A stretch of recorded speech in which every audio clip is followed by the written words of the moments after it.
Hey guys, tonight we drift back into a world that feels both enchanting and terrifying.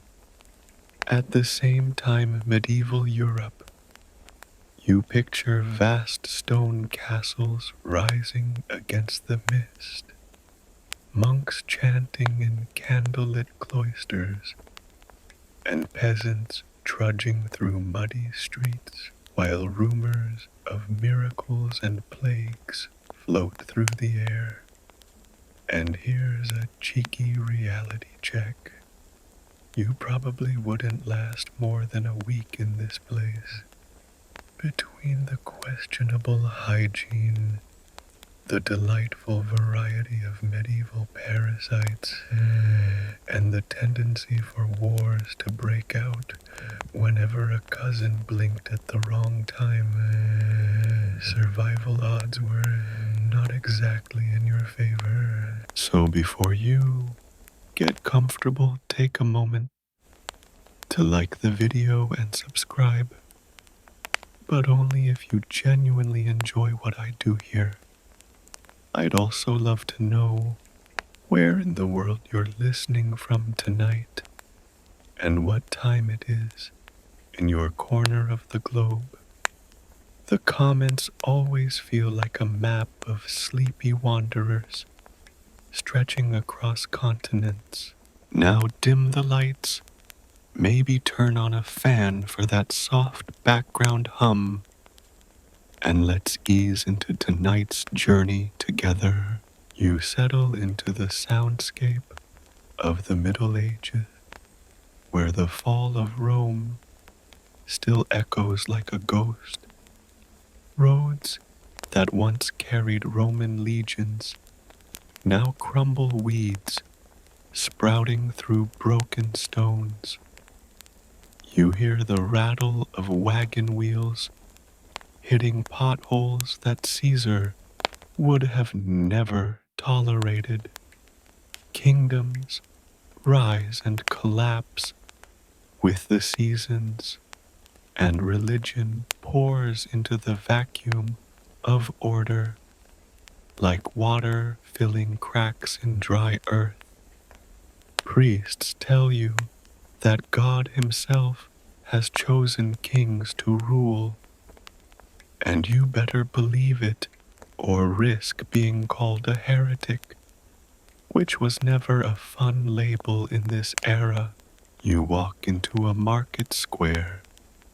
The air is a chaotic perfume, roasting meat, damp hay, unwashed bodies, and maybe, if you're lucky, a waft of cinnamon brought all the way from the east.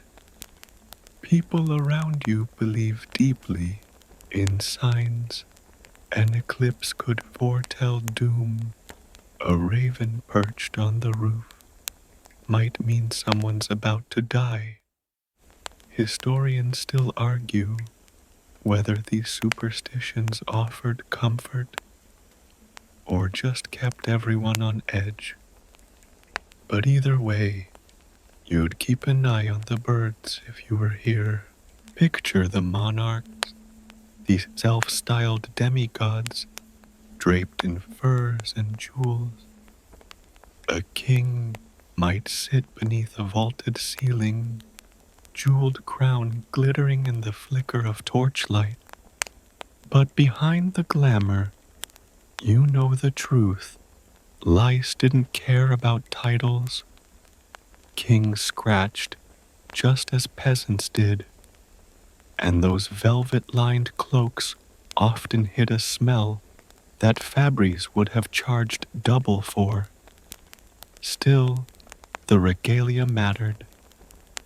The glitter of crowns and scepters wasn't just fashion, it was propaganda, a way to make subjects believe that their ruler was more than human. As you wander, you hear about the great feast happening tonight. Tables groan under roasted swan, gilded with saffron, and steaming pies packed with spiced venison. Nobles gorge themselves, while peasants outside the hall lick their lips and dream of leftover crusts. One quirky tidbit you'd enjoy: medieval cooks sometimes dyed food into bizarre colors. Blue eggs, green porridge. Because if you can't have Instagram, you might as well shock your dinner guests with Technicolor stew. You drift closer to the high table. The king lifts a goblet the size of a flower pot wine, dripping down his beard. Next to him, the queen delicately nibbles at a sugared almond. Minstrels strum lutes their songs, weaving legends of Arthur Rowland, or maybe the local lord's questionable bravery. You might chuckle because every generation has its PR department, and in this case it came with a harp. And yet, in the same hall where laughter and feasting ring shadows creep, priests mutter about the Black Death, that unseen phantom that would one day wipe out half of Europe. You imagine the tension. How can people celebrate with such abandon while fearing that a single cough might bring ruin? Still, that was life in the Middle Ages. Faith and fear, holding hands with superstition, tagging along like a mischievous little brother. Your attention shifts upward to the vaulted ceilings, hung with banners broidered in gold. Those banners don't just look fancy, they remind you that this family rules by God's grace. Lose that divine image, and the nobles might sharpen their swords before the candles burn out. Monarchs lived in constant performance, their every gesture a theater piece, meant to keep the illusion alive. Some played it well, others.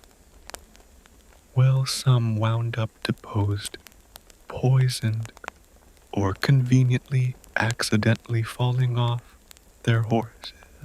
Now, step outside the hall for a moment. The stars glimmer above a cold courtyard. Torches sputter, sending smoke curling into the night.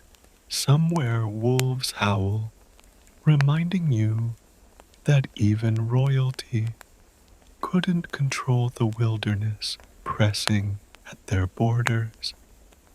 The line between civilization and chaos was as thin as those tapestries lining castle walls. You can almost feel the damp chill creeping under your cloak, the kind that makes you long for your own modern thermostat. One of the more debated aspects of this period is how much control the church truly had over monarchs.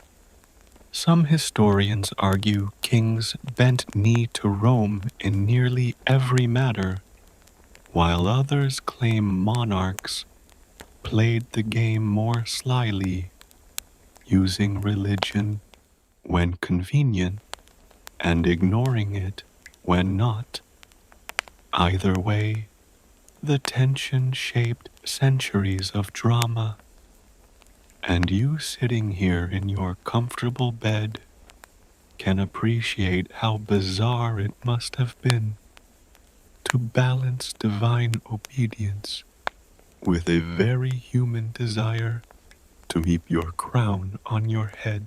So here you are, drifting deeper into the medieval world. You feel the tug of contradictions, opulence and poverty, superstition and faith, plague and feast. This was the cradle of modern Europe, and yet it feels impossibly alien. You picture yourself seated at that long oak table, candle wax dripping onto your sleeve, wondering if you should try the blue eggs or just stick with bread. You let your mind wander further into this strange layered world. The feast winds down. Nobles stumble back to their chambers, and the fires in the great hall crackle lower. You might think the king slips straight into his lavish bed, but sleep doesn't come easy in medieval Europe. There are schemes to ponder, alliances to plot, and probably the irritating itch of flea bites to scratch. A royal chamber looks magnificent in candlelight, gold-threaded tapestries, carved wooden chests, and heavy fur blankets. But underneath that grandeur lies the same basic struggle. You know all too well, trying to get comfortable in a bed that squeaks every time you move. When dawn breaks, though the show begins anew, the first rays of sunlight pierce narrow arrow-slit windows, catching on jeweled chalices and polished armor. You hear the faint bells of the chapel calling for morning prayer, and as you stand in the courtyard, you can't help but notice the clash of sensations. The soft warmth of a smoldering hearth wafting out from inside the hall, and the sharp chill of dew-soaked grass biting your ankles. Royalty lived at this crossroad of luxury and discomfort.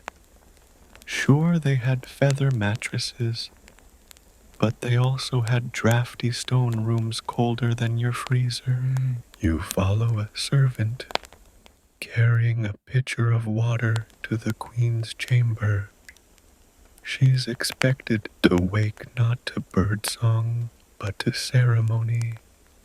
A dozen attendants bustle about, laying out layers of gowns, fastening jewels, and brushing out hair so elaborately styled that you wonder if the poor woman can even nod without collapsing the whole thing. Quirky tidbit medieval nobles sometimes used egg whites as a sort of hair gel. Imagine stiff, sticky curls hardened under a coif. Move over, L'Oreal. Meanwhile, downstairs, the king is already attending to morning mass. Religion isn't just belief here. It's public performance. You can picture him kneeling stiffly on the cold floor, a thin cushion beneath him, while priests chant Latin phrases he might not fully understand. Historians still argue whether monarchs were truly devout or simply using piety as another weapon in their arsenal of image control. Either way, missing morning prayers would be a political misstep, like skipping your own inauguration. You walk the halls after Mass, trailing the king as he heads into council chambers. The walls smell faintly of damp stone and beeswax polish. He sits at a long table surrounded by lords, each armed with their own agendas. sharper than their swords. They debate taxes, war, and which cousin is stirring up trouble again. It's not glamorous work, it's paperwork with higher stakes. A miscalculated tax demand could spark rebellion. A poorly chosen word might ignite a feud in this world. Diplomacy often involves smiling across the table at someone who might poison your drink tomorrow. Step outside again, and life for everyone else looks very different. You see peasants trudging to the fields, hoes slung over shoulders, mud clinging to every step. Children chase chickens, dogs bark at stray pigs, and the distant clang of a blacksmith's hammer rings through the morning air. This is the rhythm that sustains the grandeur of castles, countless anonymous lives laboring in the shadow of stone walls. Without them, the feasts and jewels vanish. Royals might act like gods, but their world rests squarely on the bent backs of farmers. You wander into a chapel tucked beside the castle walls. Stained glass flickers with reds and blues as sunlight filters through. The air is thick with incense, so strong it makes your eyes water. You sit in a pew and listen as monks chant softly, their voices rising and falling in like waves. For a moment, you feel time slow. In these places, faith wasn't just ritual, it was the glue holding fractured kingdoms together. Without belief in divine order, the entire system could collapse into chaos. Now, imagine rumors drifting into the castle, whispers of plague, spreading from the east, carried on fleas, hiding in rat fur. You picture the unease, tightening in every heart. Even kings couldn't escape disease. Records tell us entire royal courts fled cities, abandoning their halls for the countryside. Yet despite fear, life continued. Feasts, hunts, tournaments, as though pretending normality could hold back the darkness. You pause to notice the sound of hoofbeats. The royal stables come alive with the stamping of horses, the clink of bridles. Hunting was more than sport. It was rehearsal for war. You mount up in your imagination, clutching the reins of a sleek destrier, and ride through forests thick with fog. The king leads the charge falcons circling overhead. The thrill of the hunt masks the ever-present tension. Today it's deer, tomorrow it could be men. Back in the castle, preparations for the midday meal begin. You're ushered into the kitchen, a cavernous, smoky chamber where fires roar hotter than the summer sun. Spit boys rotate skewers with blistered hands. Pots bubble with thick stews, and the air smells of herbs, onions, and charred meat. One cook sprinkles imported saffron into a dish, its golden threads worth more than gold itself. You might smirk at the absurdity while peasants gnaw on black bread. Nobles complain if their swan isn't dyed purple as the meal is served. You notice the choreography of dining. Nobles eat with daggers, not forks, and wipe their greasy fingers on hunks of bread. Servants hover silently, waiting for a glance to refill goblets. Dogs linger at the edges, snapping up scraps. Every detail matters. This is theater as much as nourishment. You glance at the high table and realize the king isn't just eating, he's displaying wealth control and divine favor, all while spitting out a grill like the red of us. And still, you can't shake the sense that this whole spectacle is fragile. Outside the walls, hunger festers. Superstition hums in every shadow. A single bad harvest, a single misstep in diplomacy could send this kingdom crumbling.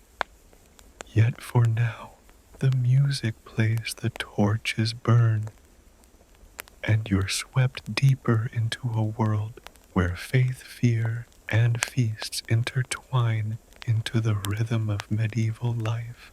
The afternoon settles over the castle like a heavy cloak, and you drift with it. The grand meal has ended, bellies are full, and the air is thick with the mingled scents of roasted meat, spilled wine, and damp stone walls. Servants scurry to clear platters, sweeping away bones and half-gnawed crusts, while minstrels tuck away their lutes. For the nobility, this lull is a time of leisure. But don't imagine naps on silk cushions just yet. Leisure in the Middle Ages often meant showing off your skill at games falconry, or a bit of subtle political gossip disguised as casual chatter. You wander into the solar, a warmer private chamber where nobles gather. Sunlight slants through narrow windows, catching on embroidered hangings.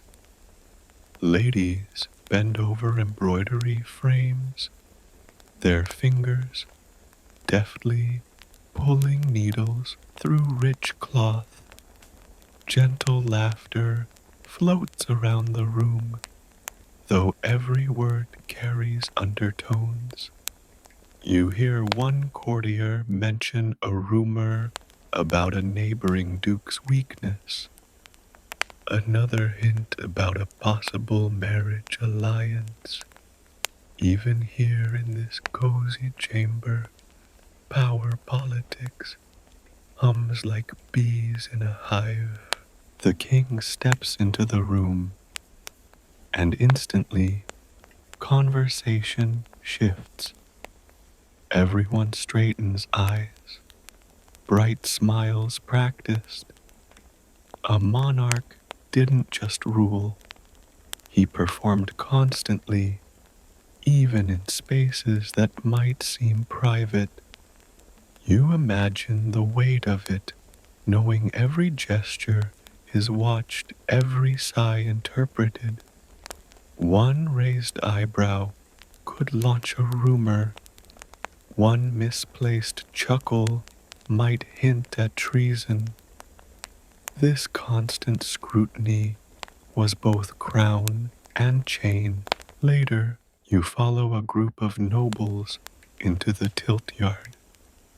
Dust rises under their boots, and the afternoon sun glares off polished helmets. Jousting practice begins. Lances shatter against shields. Horses snort, and the crowd cheers.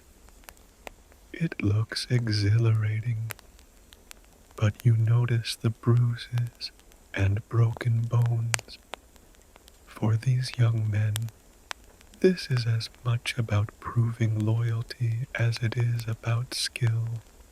The crown watches who rides bravely, who falters, who might be worth marrying into the family or keeping a wary eye on. And here's a quirky tidbit you might enjoy. Not all tournaments were noble spectacles. Some were closer to chaotic melees, with dozens of knights bashing at each other in what was essentially full armor rugby. Spectators sometimes bet on which knight would be dragged off unconscious first. Medieval fun had a way of looking suspiciously like a lawsuit waiting to happen. The afternoon stretches, and your feet carry you back to the quieter parts of the castle. You pass storerooms stacked with barrels of wine, salted fish, and sacks of grain. These supplies aren't just about eating, they're survival insurance. A siege could last months, and without careful stockpiling, even kings would find their gilded tables bare. You pause to think. Imagine sitting in these same halls, listening to the enemy outside hammering at the gates, while you count barrels of dried peas like they're jewels. That's the other side of medieval opulence, constant awareness of how thin the line between abundance and starvation could be. Now, you wander into the chapel again, this time quieter, with only a few candles flickering. The priest bows before the altar, whispering prayers. The air feels thick with incense, enough to sting your nose. You realize religion wasn't just for Sundays. It was stitched into every hour, every decision. Even meals were punctuated with blessings, and kings carried relics as though the bones of saints could anchor their shaky thrones. Historians still argue whether these relics truly inspired faith or simply manipulated it.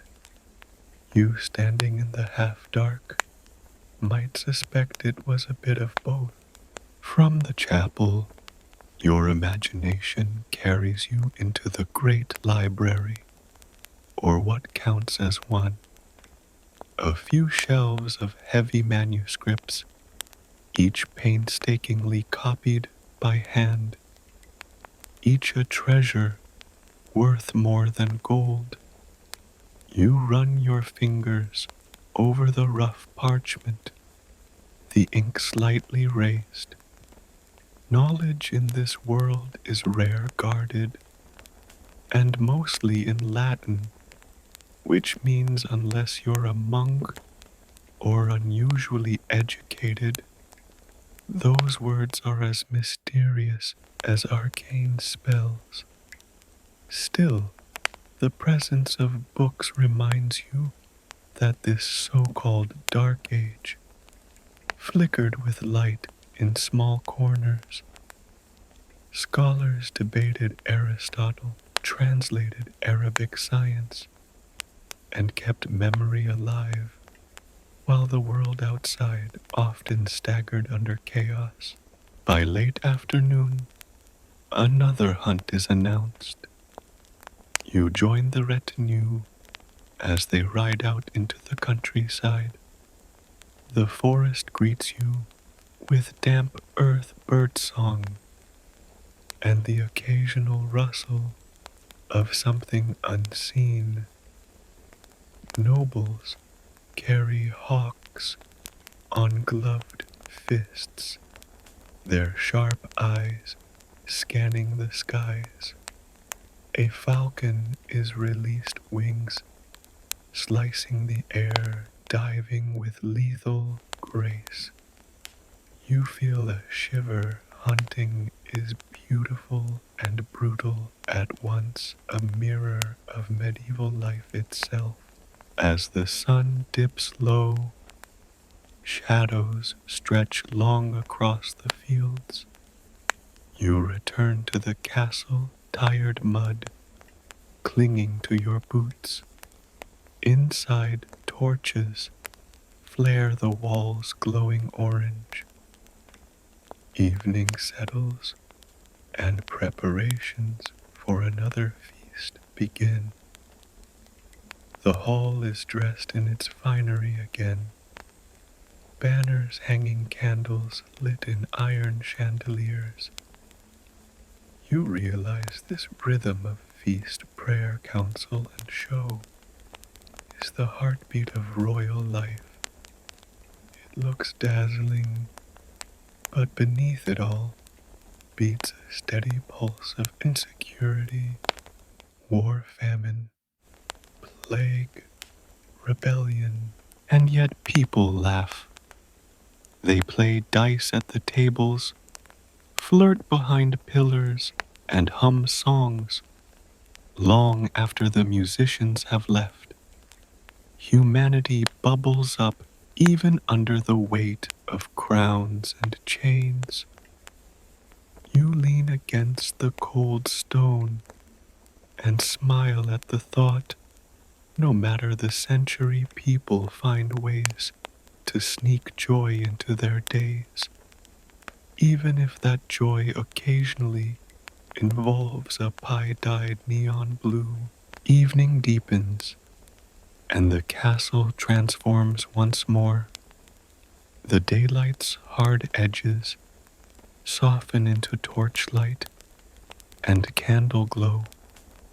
You step back into the great hall where another meal is underway, though the mood now is more subdued. Shadows stretch across the vaulted ceiling as jesters tumble and minstrels play ballads, their notes echoing over clinking goblets. This is not just entertainment, it's strategy. Royals use these nightly spectacles to keep nobles loyal, to dazzle visiting envoys, and to remind everyone who sits at the top of this precarious pyramid. As you watch, a platter of roasted peacock arrives, feathers reattached to the body for maximum drama. The bird glitters under candlelight, its plumage shimmering like jewels. You chuckle at the extravagance.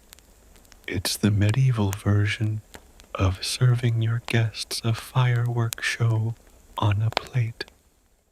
And here's a quirky tidbit. Sometimes these exotic dishes weren't even eaten. They were simply paraded through the hall, admired like edible art, and whisked away again. Nothing says I'm richer than you quite like wasting food, while half your kingdom gnaws on black bread. But beyond the theatrics, you notice subtle signals. Which noble is seated closest to the king? Which family gets the honor of pouring the queen's wine? Every detail whispers power hierarchies. In a world without spreadsheets or email chains, seating charts were the Excel of diplomacy. Later, the feast winds down. and guests drift away, leaving scraps for dogs and servants. The king retires to his private chamber, a room heavy with velvet curtains and the musk of burning tallow candles. Here, finally, the mask can slip through only slightly. He shrugs off the jeweled cloak, revealing a linen shirt stained with sweat. Even monarchs, for all their divine right, were bound to the same fragile flesh as everyone else. You almost feel the weight of that crown pressing. Night in the castle is not peaceful, though. Guards pace along the walls, their torches flickering in the damp wind. The air carries the distant howl of wolves, a sound that reminds you of how thin the line between order and wilderness truly is. The stables creak with restless horses, and somewhere in the dark, a servant whispers a hurried prayer. Castles might look indestructible, but inside them, fears linger like smoke. You climb a spiral staircase, your hand brushing against the cool stone wall. At the top, you reach a battlement. From here, the view stretches over fields and forest, fading into blackness.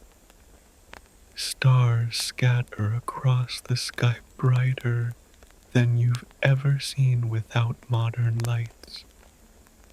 For a moment, you understand why people here turned so often to superstition. When you stand under this vast, endless dome, every flicker of light feels like a message, every shadow like a sign. Historians still argue whether medieval people lived in constant fear of divine judgment, or whether they found comfort in believing the universe had meaning. But as you gaze out into the dark, you feel both the awe and the unease. Down in the courtyard, a commotion stirs. A messenger has arrived, mud-spattered and weary, carrying news from the borderlands. Perhaps it's a raid, perhaps famine in a nearby province, or perhaps just rumor. You sense the tension ripple through the night. Even in their most private hours, rulers could never escape responsibility. Every knock on the gate might carry tidings that shift the fate of a kingdom. And yet, despite the gravity of it all, life must go on. The Queen's ladies retire with her, carrying candlesticks, their shadows dancing on the walls. Children in the royal nursery, finally quiet under the lullabies of nurses. In some tower chamber, scribes continue copying manuscripts by lamplight, their quills scratching a slow, steady rhythm that seems eternal. Even here, amid pomp and peril, human routines persist. Eating, sleeping, working, worrying. You retreat to your own imagined chamber within the castle, its bed layered with furs, the fire crackling low. As you lie back, you reflect on the paradox you've witnessed. Today, the Middle Ages swirl with contradictions, opulence and hunger, superstition and faith, grandeur and fragility. Kings ruled by divine right, but they also suffered boils and backaches. Queens draped themselves in jewels, but they too dreaded childbirth and whispered prayers in the dark. The truth is, for all the regalia and ritual, medieval royalty were human beings navigating a treacherous world. Their power was immense, yet always uncertain. Their lives looked impossibly remote from yours, yet also oddly familiar, full of laughter, fear, pride, and longing. You realize that beneath the crown's glitter, the human heartbeat never changed. And so as the castle sleeps, you close your eyes too.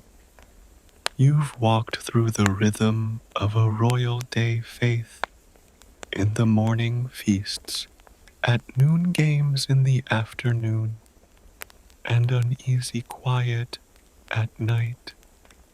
Tomorrow will repeat the same dance as it did for centuries until the Renaissance dawns and new worlds beckon.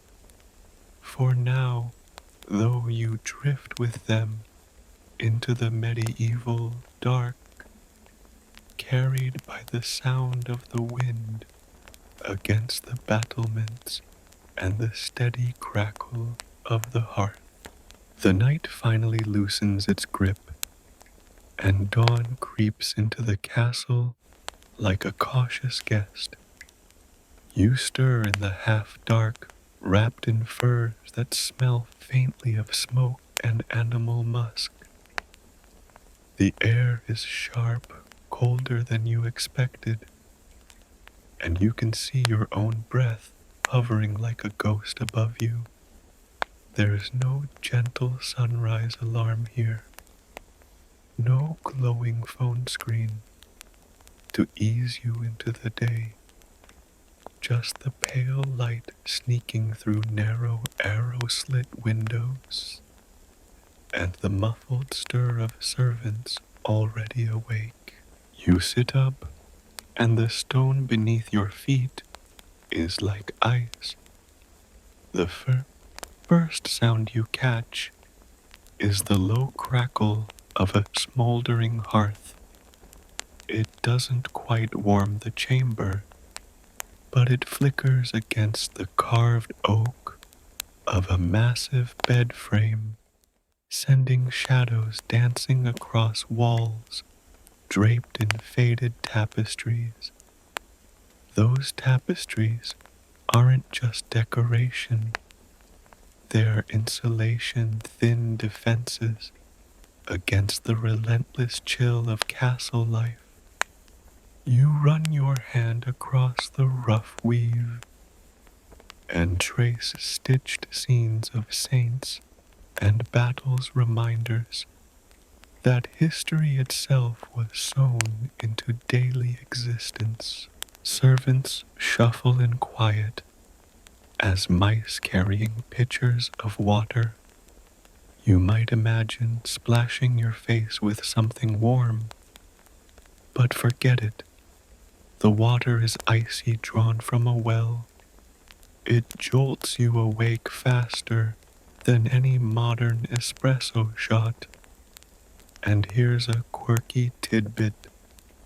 Nobles sometimes perfumed their washing water with rose petals or lavender, not so much for hygiene as for masking the smell of well life. In an age with questionable plumbing, the king stirs in his chamber next door. His day doesn't start with coffee, either. It begins with ceremony. Attendants dress him layer by layer, sliding on stockings, fastening tunics, lacing boots.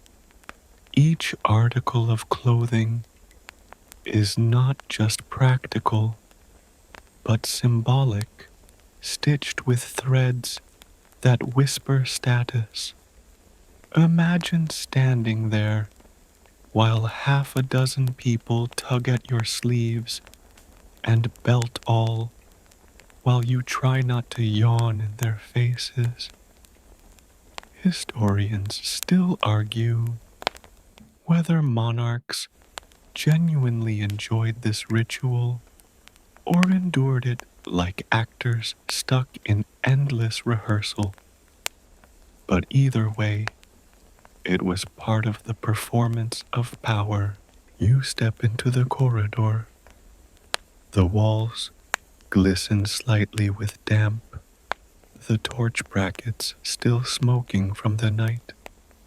The smell is a mix of beeswax whetstone and the faint aroma of cooked oats drifting from the kitchens. Somewhere a bell tolls for morning mass, its hollow clang echoing through the castle. It's a reminder that every day, no matter the politics or personal feuds, begins with prayer. The chapel feels hushed and heavy. Candles flicker in iron holders, their light painting halos on the stone arches. The king kneels stiffly, his crown traded for a simple cap, while monks chant Latin verses. You stand in the back listening to words you might not understand, but still feel pressing on your chest. Faith is woven into every morning here. Without it, kings lose legitimacy, queens lose virtue, and peasants lose hope. Whether or not every royal felt it deeply, the ritual itself was non-negotiable. After Mass, the castle shakes itself awake fully.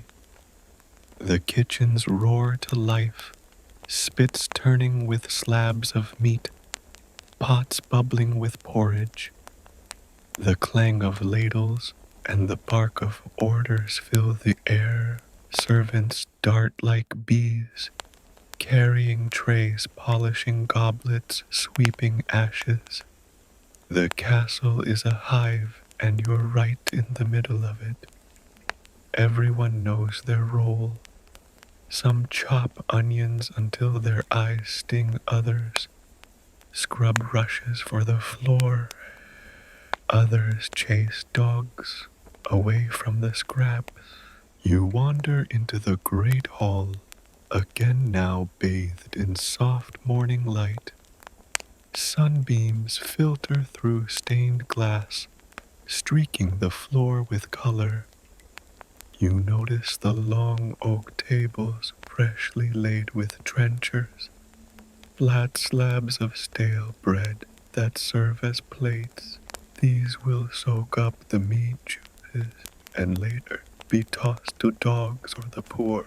Nothing goes to waste, at least not entirely. The hall smells of smoke and old ale, faintly sour but oddly comforting, like history itself breathing in your ear. And then the subtle rhythms of politics resume. Courtiers hover, waiting for a word with the king. Petitions are presented, disputes aired. You might picture this as dignified counsel, but often it was more like a crowded waiting room, full of whispers, bribes, and eye rolls. A noble cousin wants new land. A merchant demands repayment. A bishop insists the chapel needs more silver candlesticks. The king listens, nods, and occasionally scowls. Already, The day feels heavy with the weight of ruling. You step outside into the courtyard. The cobblestones are slick with dew, and chickens peck between the cracks. The smell of hay drifts from the stables. Horses snort their breath, misting in the crisp air.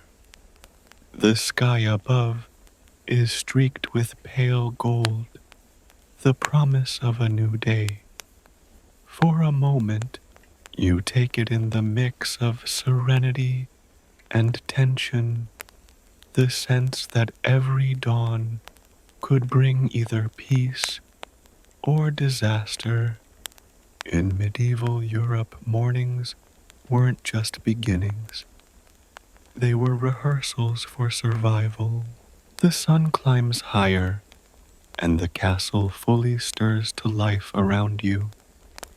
The courtyard that only moments ago felt sleepy and damp now buzzes with motion.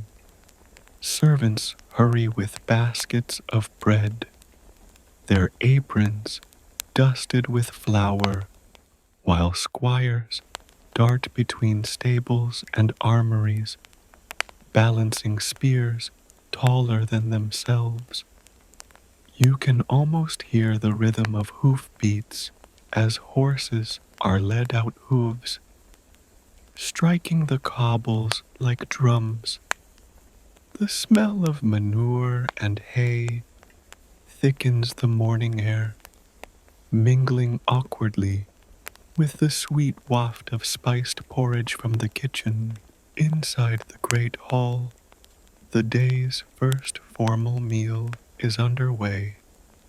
Forget the 3 balanced meals you're used to. Royals often ate in 2 grand sittings, with lighter nibbles in between. The breakfast spread might include bread fresh from the ovens, cheese that smells sharp enough to wake the dead, and ale diluted enough that even children drink it without question. A jug of wine sits nearby, because water is often too risky crawling with unseen things that can put even a king flat on his back. You pick up a trencher, that slab of stale bread serving as a plate, and realize it's more practical than glamorous. By the end of the meal, it'll be soggy with grease tossed to dogs or peasants, depending on the mood of the table. Across from you, courtiers talk in low tones, testing each other's loyalty. Nobles smile politely while slipping in barbed comments about a rival's land or a brother's questionable devotion. You sense how exhausting it must be to spend every breakfast not just chewing bread, but dodging metaphorical daggers. And yet, this was part of royal life, to eat in public, to be seen, to remind everyone of wealth, order, and divine favor.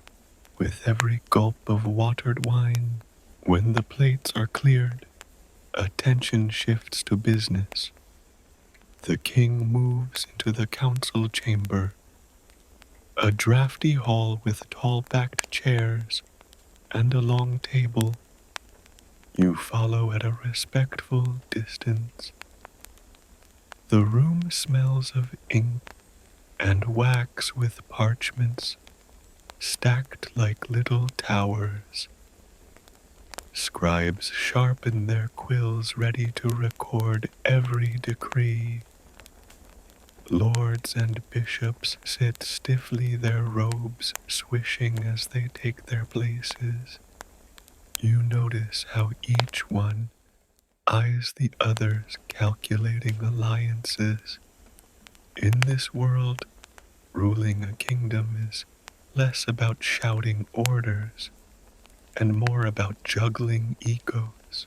The matters of the morning are weighty disputes over land boundaries, a request from a monastery for new funding, the question of whether to raise taxes after last year's poor harvest.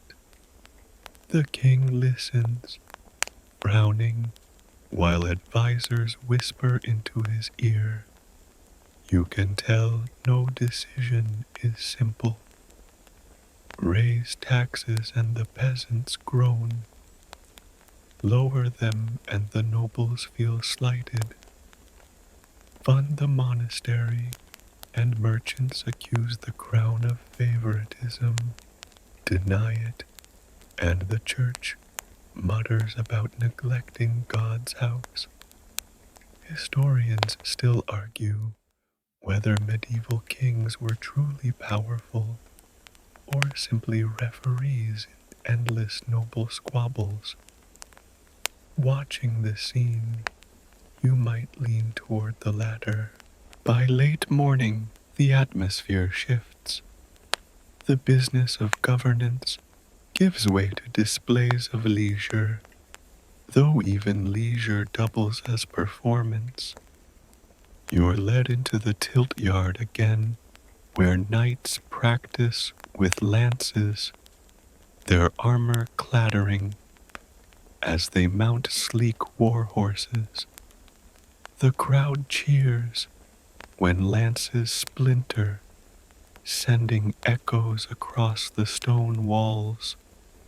It looks thrilling, almost cinematic, but you notice the bruises, the occasional gasp as a rider tumbles into the dust. For young nobles, this is more than sport. It's resume building proof they can fight for crown and country when needed.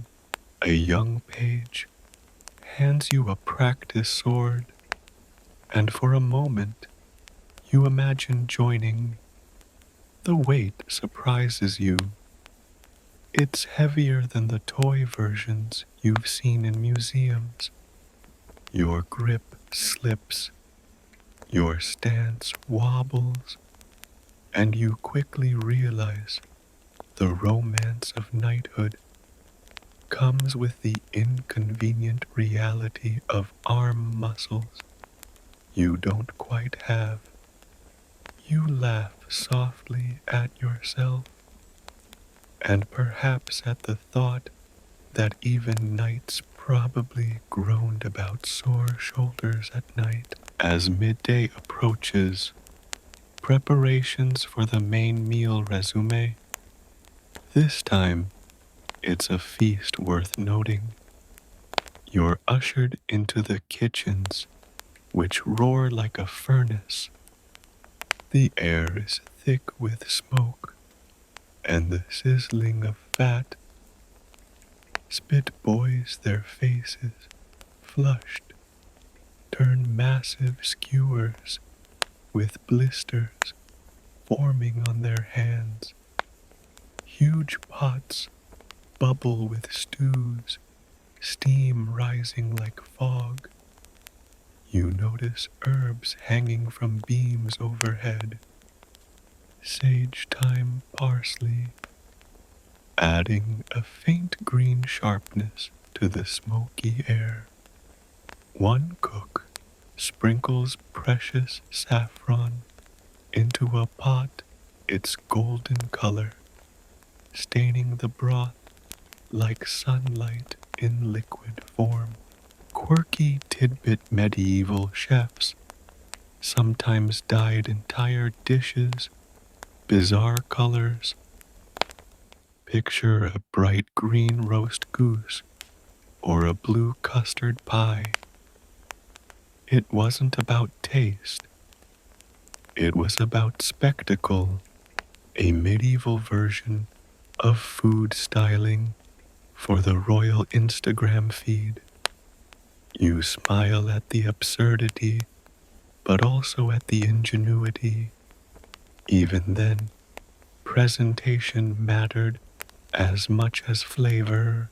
When the feast begins, the great hall feels like a theater stage. Torches blaze, banners hang, and every seat is filled with lords, ladies, and curious visitors. Minstrels play at the edge of the room, their notes floating over the rumble of voices. You take your place at a lower table, watching how the seating arrangement itself broadcasts hierarchy. The king and queen sit high elevated, not just by platform, but by symbolism. Around them, nobles measure their worth in inches closer to the crown, closer to influence. The food arrives, course after course. Roasted swan pies, filled with venison and dried fruits, trenchers dripping with rich sauces. The air is a mix of spice meat and candle smoke. Servants move in a constant dance, refilling goblets, carrying platters, scraping bones into baskets. Dogs linger under the tables, snapping at tossed scraps. Conversation hums half laughter, half politics, and through it all, you can feel the tension under the glitter. This isn't just a meal, it's proof of power, a performance of plenty in a world where scarcity lurks just outside the walls. A single bad harvest, a single outbreak of disease, and all this abundance could vanish. But tonight, in this moment, the hall glows with warmth, food, and the illusion that life is secure. The feast stretches on into the afternoon, and the hall echoes with laughter, the clash of goblets, and the rhythm of minstrels plucking strings. You watch as nobles lean in close, whispering secrets that sound like gossip, but could decide the fate of entire provinces. The air is thick, smoky, and warm, but every corner of the room is alive with performance. Even silence here has meaning. A noble who refuses wine may be signaling disapproval, while a queen's faint smile might be read as blessing or insult. When the last platters are cleared and the trenchers soaked with grease are tossed to the dogs, the royal party disperses. The king retreats briefly to his private chambers. You follow at a respectful distance, noticing how the atmosphere shifts once the crowds are gone. In the dim light of the chamber, the grandeur feels thinner. A crown sits on a stool, carelessly set aside, while the king massages his temples. You see him not as a God-chosen ruler, but as a weary man, burdened with too many decisions and not enough certainty. This private moment reminds you, beneath layers of ceremony royalty, were simply people trying to manage impossible expectations. Outside the chamber, the castle continues its rhythm.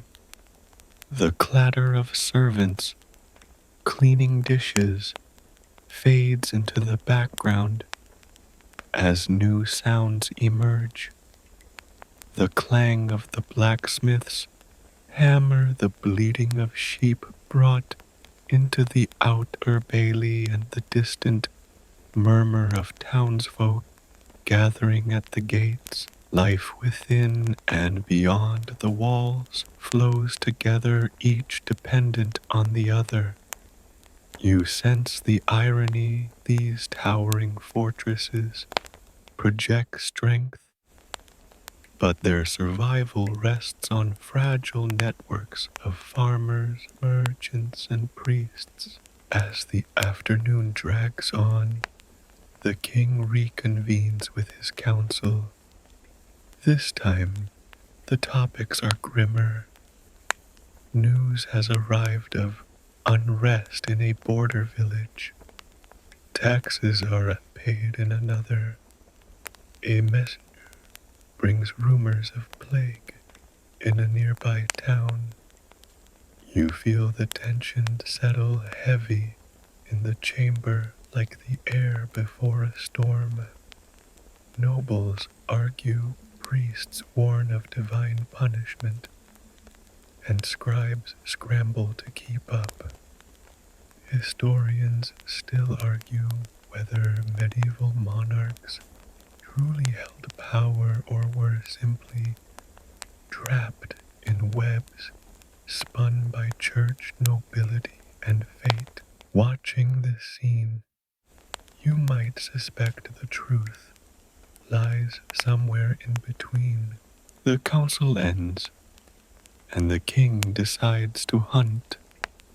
It's not idleness, it's politics wrapped in pageantry.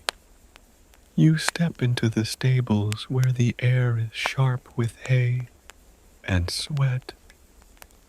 Horses stamp impatiently, their breath rising like mist. Falcons perch on gloved fists, their eyes gleaming. The hunt is a demonstration of skill, dominance, and divine favor. You mount a horse in your imagination, feeling the leather reins rough against your palms. The party rides into the forest, the air cool, the ground soft with fallen leaves. The chase is swift.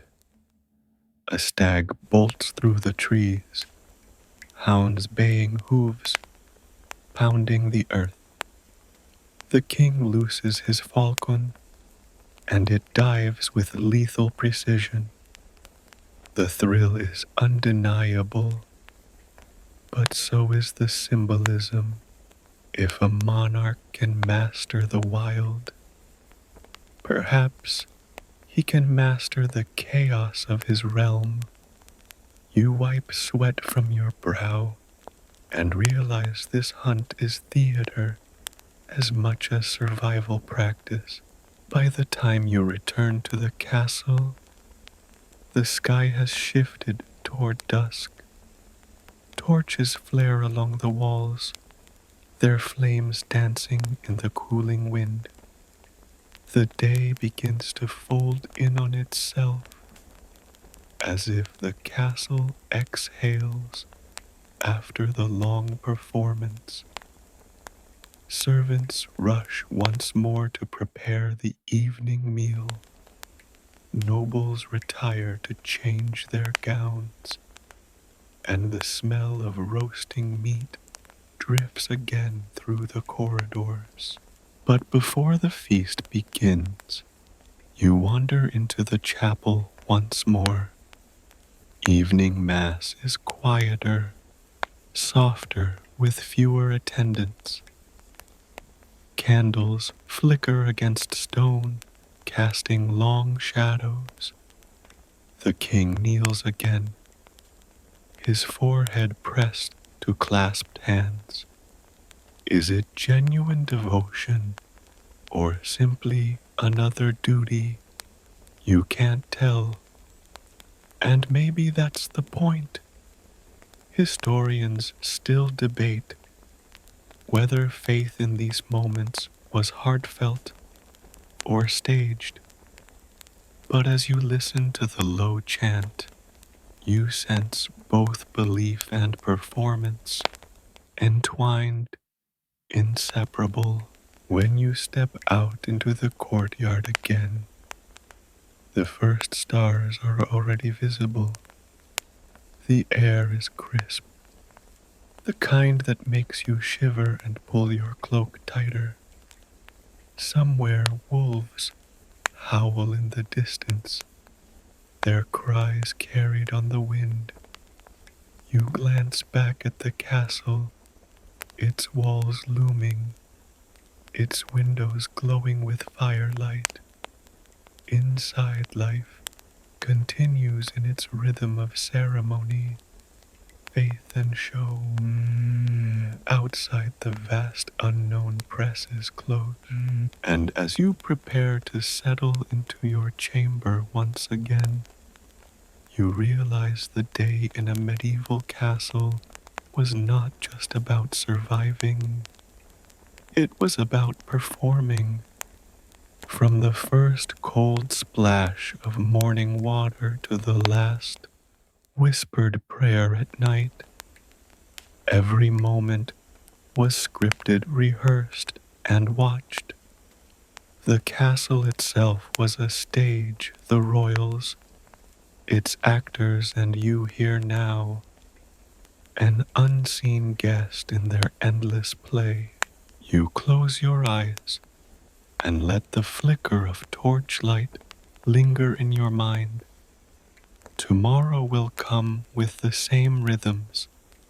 Dawn through narrow windows, feasts, councils, hunts, prayers, and uneasy sleep. For now, though, you drift with the castle into its nighttime hush, the echo of the hunt still pounding faintly in your ears. The day closes, and yet history refuses to sleep. Your mind shifts from the rhythms of castle life to the story of a woman who bent those rhythms to her will. Eleanor of Aquitaine. You picture her at first, not as an old queen, but as a young duchess inheriting vast lands in the 12th century, her wealth and power outshining many kings. She walks through sun-drenched courtyards in flowing gowns, falcons perched on her wrist, courtiers trailing at a respectful distance. Already she knows she is more than decoration, she is a force. You follow her marriage to Louis VII of France, a union meant to fuse wealth and prestige. At first it promises harmony, but tension simmers beneath the surface. Eleanor is spirited, intelligent, independent. Louis is pious, cautious, more monk than monarch. You can almost hear their conversations, her sharp wit meeting his solemn sermons. At feasts, while nobles laugh and sing, Eleanor sits restless, her mind leaping ahead to possibilities her husband cannot see. Then comes the crusade. Eleanor joins Louis on the journey to the Holy Land, clad not in armor, but in determination. She rides at the head of her retinue, her presence as striking as any knight's. Picture the blazing sun, the dust rising from horses' hooves, the banner snapping in the desert wind. To the soldiers, her arrival is both a marvel and a scandal. A queen on crusade whispers, ripple some see her as inspiration, others as disruption. The campaign itself is grim. Supplies dwindle, battles falter, and Jerusalem remains beyond reach. Eleanor's marriage strains further under the weight of disappointment. She and Louis can barely stand each other by the time they return, their rift widened by both failure and temperament.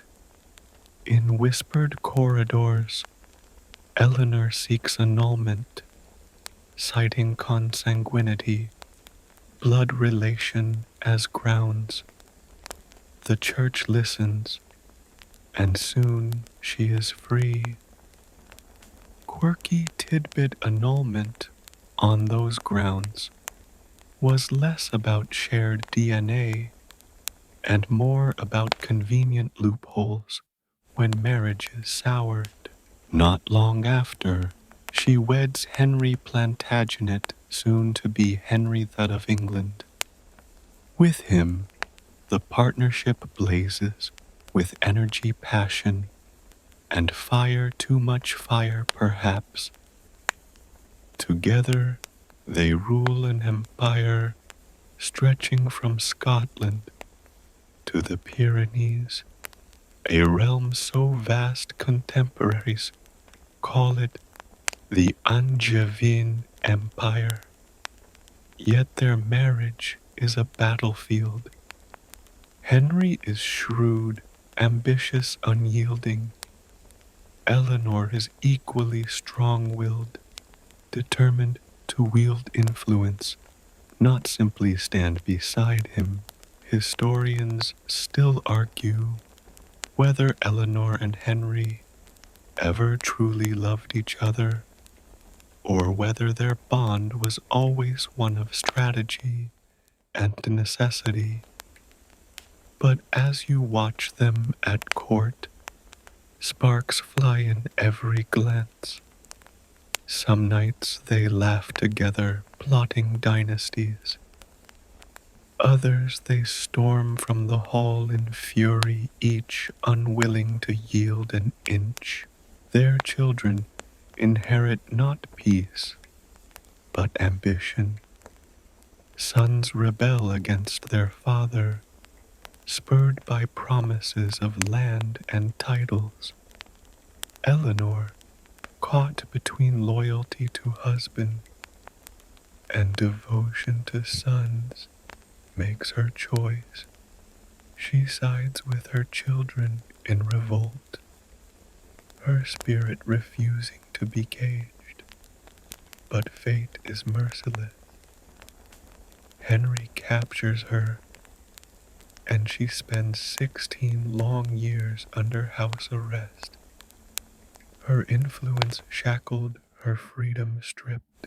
And yet you can picture her, during those years still regal, still sharp-eyed, waiting like a coiled spring.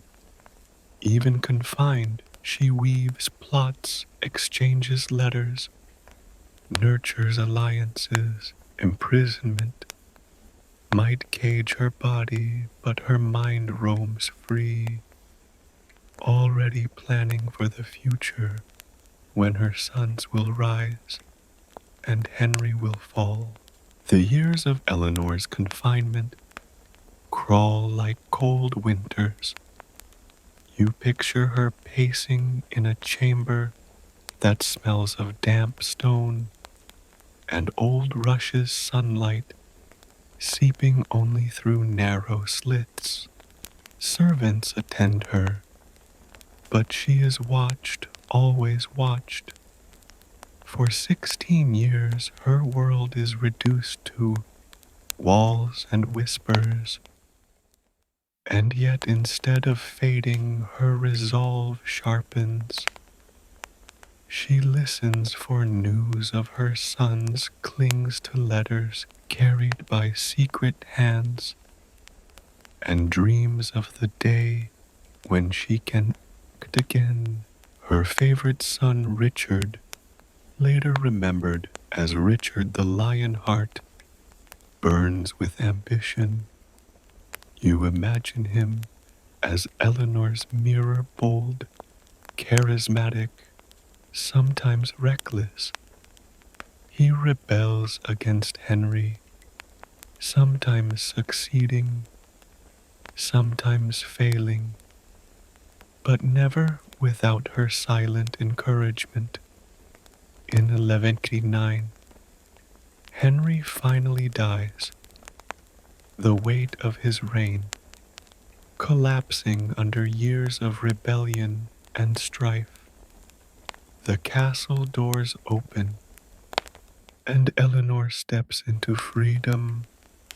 The air outside tastes sharper, fresher, as though the whole world has been waiting for her return. Now she becomes regent for Richard, who departs almost immediately on the Third Crusade. You picture her gray-haired, but still sharp-eyed, sitting at the council table, with authority undiminished. Messengers rush in with tidings from across the channel. Envoys kneel awaiting her decisions. She is no figurehead. She governs signs charters and manages the vast Angevin lands. When Richard is captured on his way home, Eleanor rides tirelessly across Europe, negotiating ransoms, raising funds, outmaneuvering enemies. At an age when most women of her time were long forgotten, she is the empire's beating heart. The image of her, nearly 70, mounting a horse and traveling through hostile lands to free her son, lingers in your mind.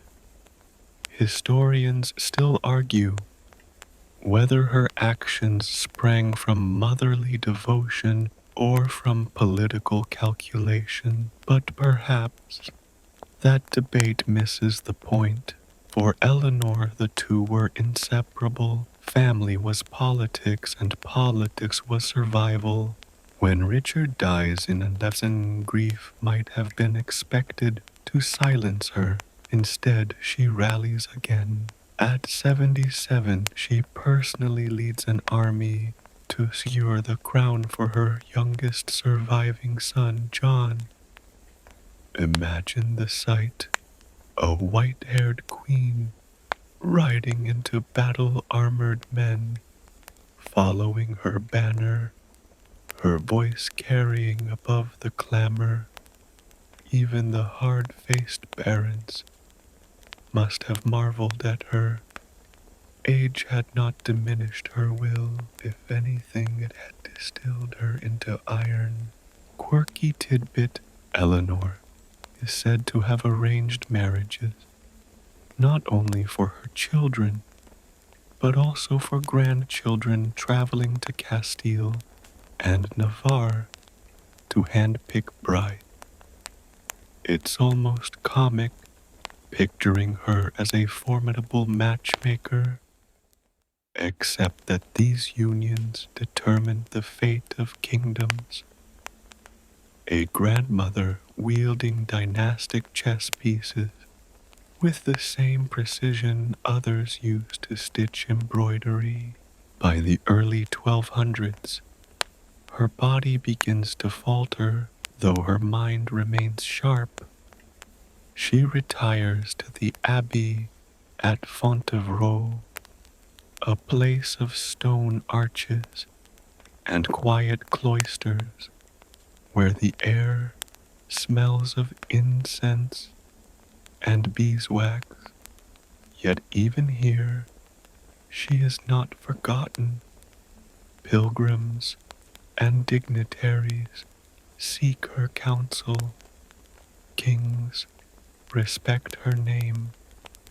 In a world where women's power was often crushed or hidden, Eleanor bends the script. She becomes a matriarchal legend, a woman whose story refuses to fade. In 1204, at the astounding age of 82, she dies. You picture her lying in her stone chamber, candles, flickering monks chanting softly. Outside the world shifts, battles rage, and dynasties tremble. But within those walls, a single life, vast and unyielding, comes to its quiet end. She is buried at Fontevraud, beside Henry and Richard, a family bound in stone as in life. Visitors who walk there today see her effigy hands folded in prayer face, calm as though even in death she commands respect. As you linger on her memory, you realize Eleanor was not just a queen, she was a survivor, a strategist, a mother, a warrior in her own right. She lived in a time when women were expected to be silent and still, yet her voice carried across continents, her choices shaping centuries. And in that realization, you see the irony. The Middle Ages, so often imagined as rigid, sometimes allowed a woman to wield power more boldly than later centuries ever would. Eleanor of Aquitaine remains proof that even in a world of crowns and chains, the strongest will can carve its own throne. The story of Eleanor doesn't end neatly with her death. It reverberates, echoing through the centuries like a bell struck in a stone tower. You can almost hear it now, her legacy vibrating in every hall where her descendants walked. Her children and grandchildren would sit on thrones across Europe, their banners flying in France, England, Castile, and beyond. The Plantagenet dynasty, which she helped anchor, would dominate for generations, and every decision she made, every marriage arranged, every rebellion supported, became threads in the tapestry of European history. You step into one of those vast genealogical webs, and it feels overwhelming. Imagine tracing Eleanor's line forward. Richard the Lionheart remembered in legends of crusading valor. King John infamous for losing Normandy and signing the Magna Carta under pressure. Each of these names carries weight in your history books, and yet behind them Eleanor's hand still lingers, invisible but undeniable. Without her, the story would twist differently, perhaps unravel altogether. Think of her patronage of the arts too. Eleanor didn't just shape politics, she helped shape culture itself. She brought the tradition of courtly love from Aquitaine into France, spreading the troubadour songs of chivalry, longing, and forbidden desire. You can almost hear the melodies, lutes strumming voices, rising in praise of unattainable ladies' verses that would influence poetry and music for centuries. Without Eleanor, perhaps that entire genre might have withered. Quirky tidbit: some troubadours even performed in her court singing verses that scandalized the pious but thrilled the nobility. Imagine a queen encouraging love songs about knights sneaking glances at married women. It was practically medieval pop culture. Her life also leaves questions historians still wrestle with. Was Eleanor driven by love of her children or by ruthless political instinct? Did she sincerely believe in the ideals of courtly love or simply use them to craft her own image?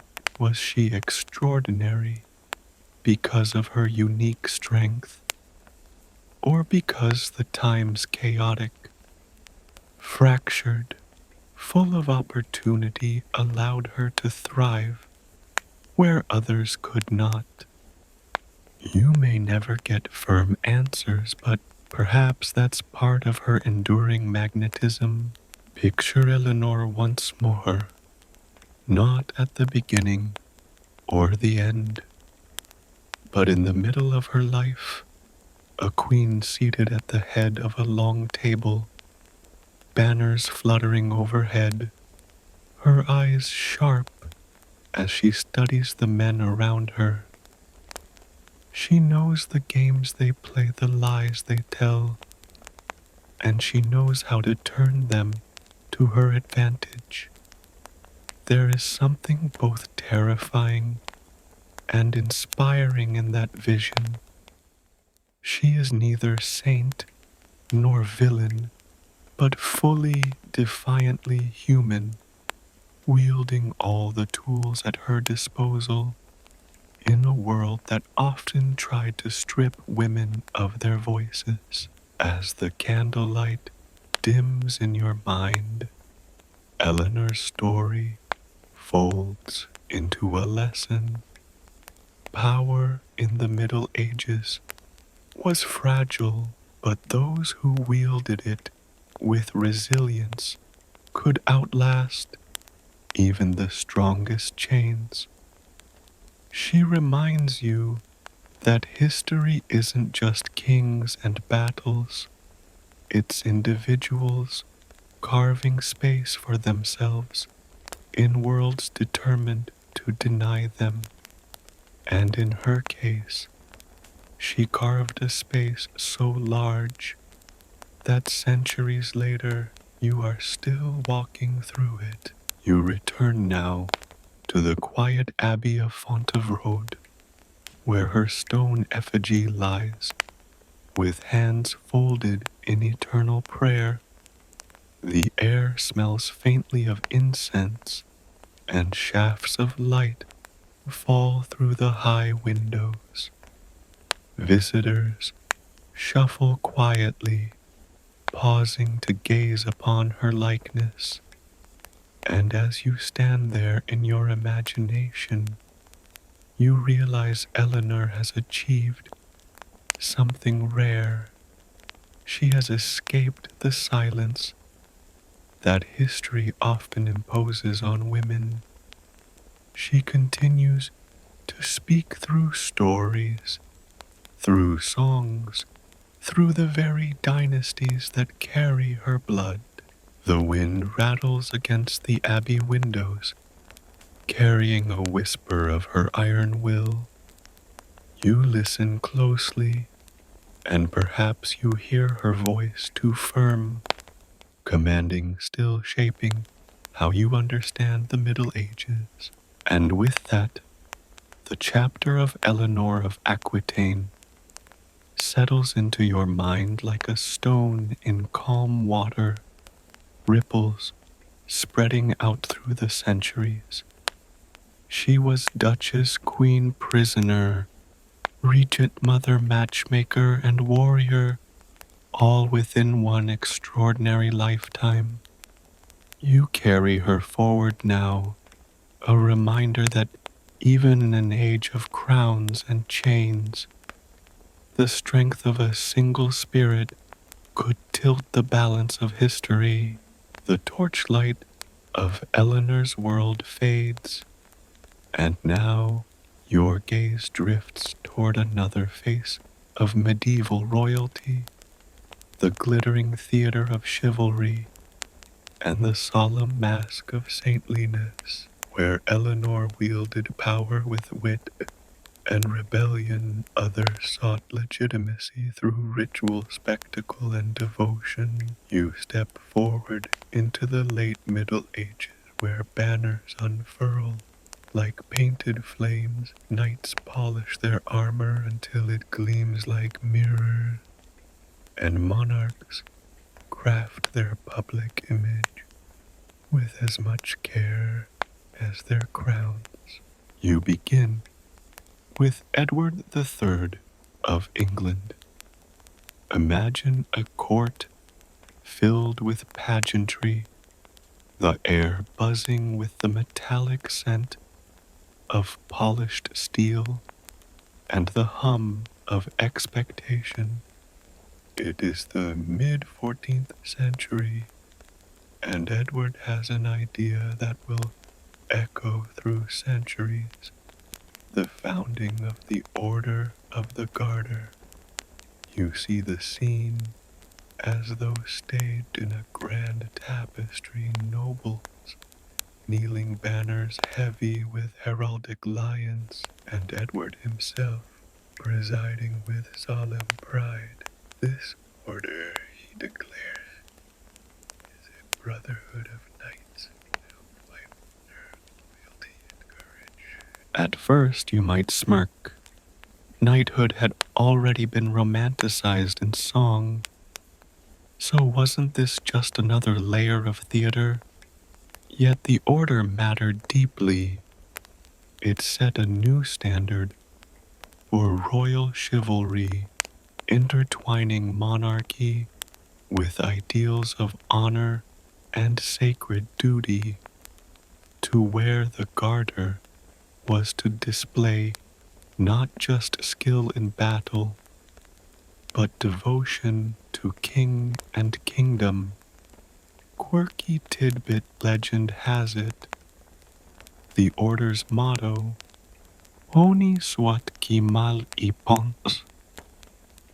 Shame on him who thinks evil of it, originated when a lady's garter slipped to the floor at a court dance, and Edward gallantly tied it to his own leg to deflect ridicule.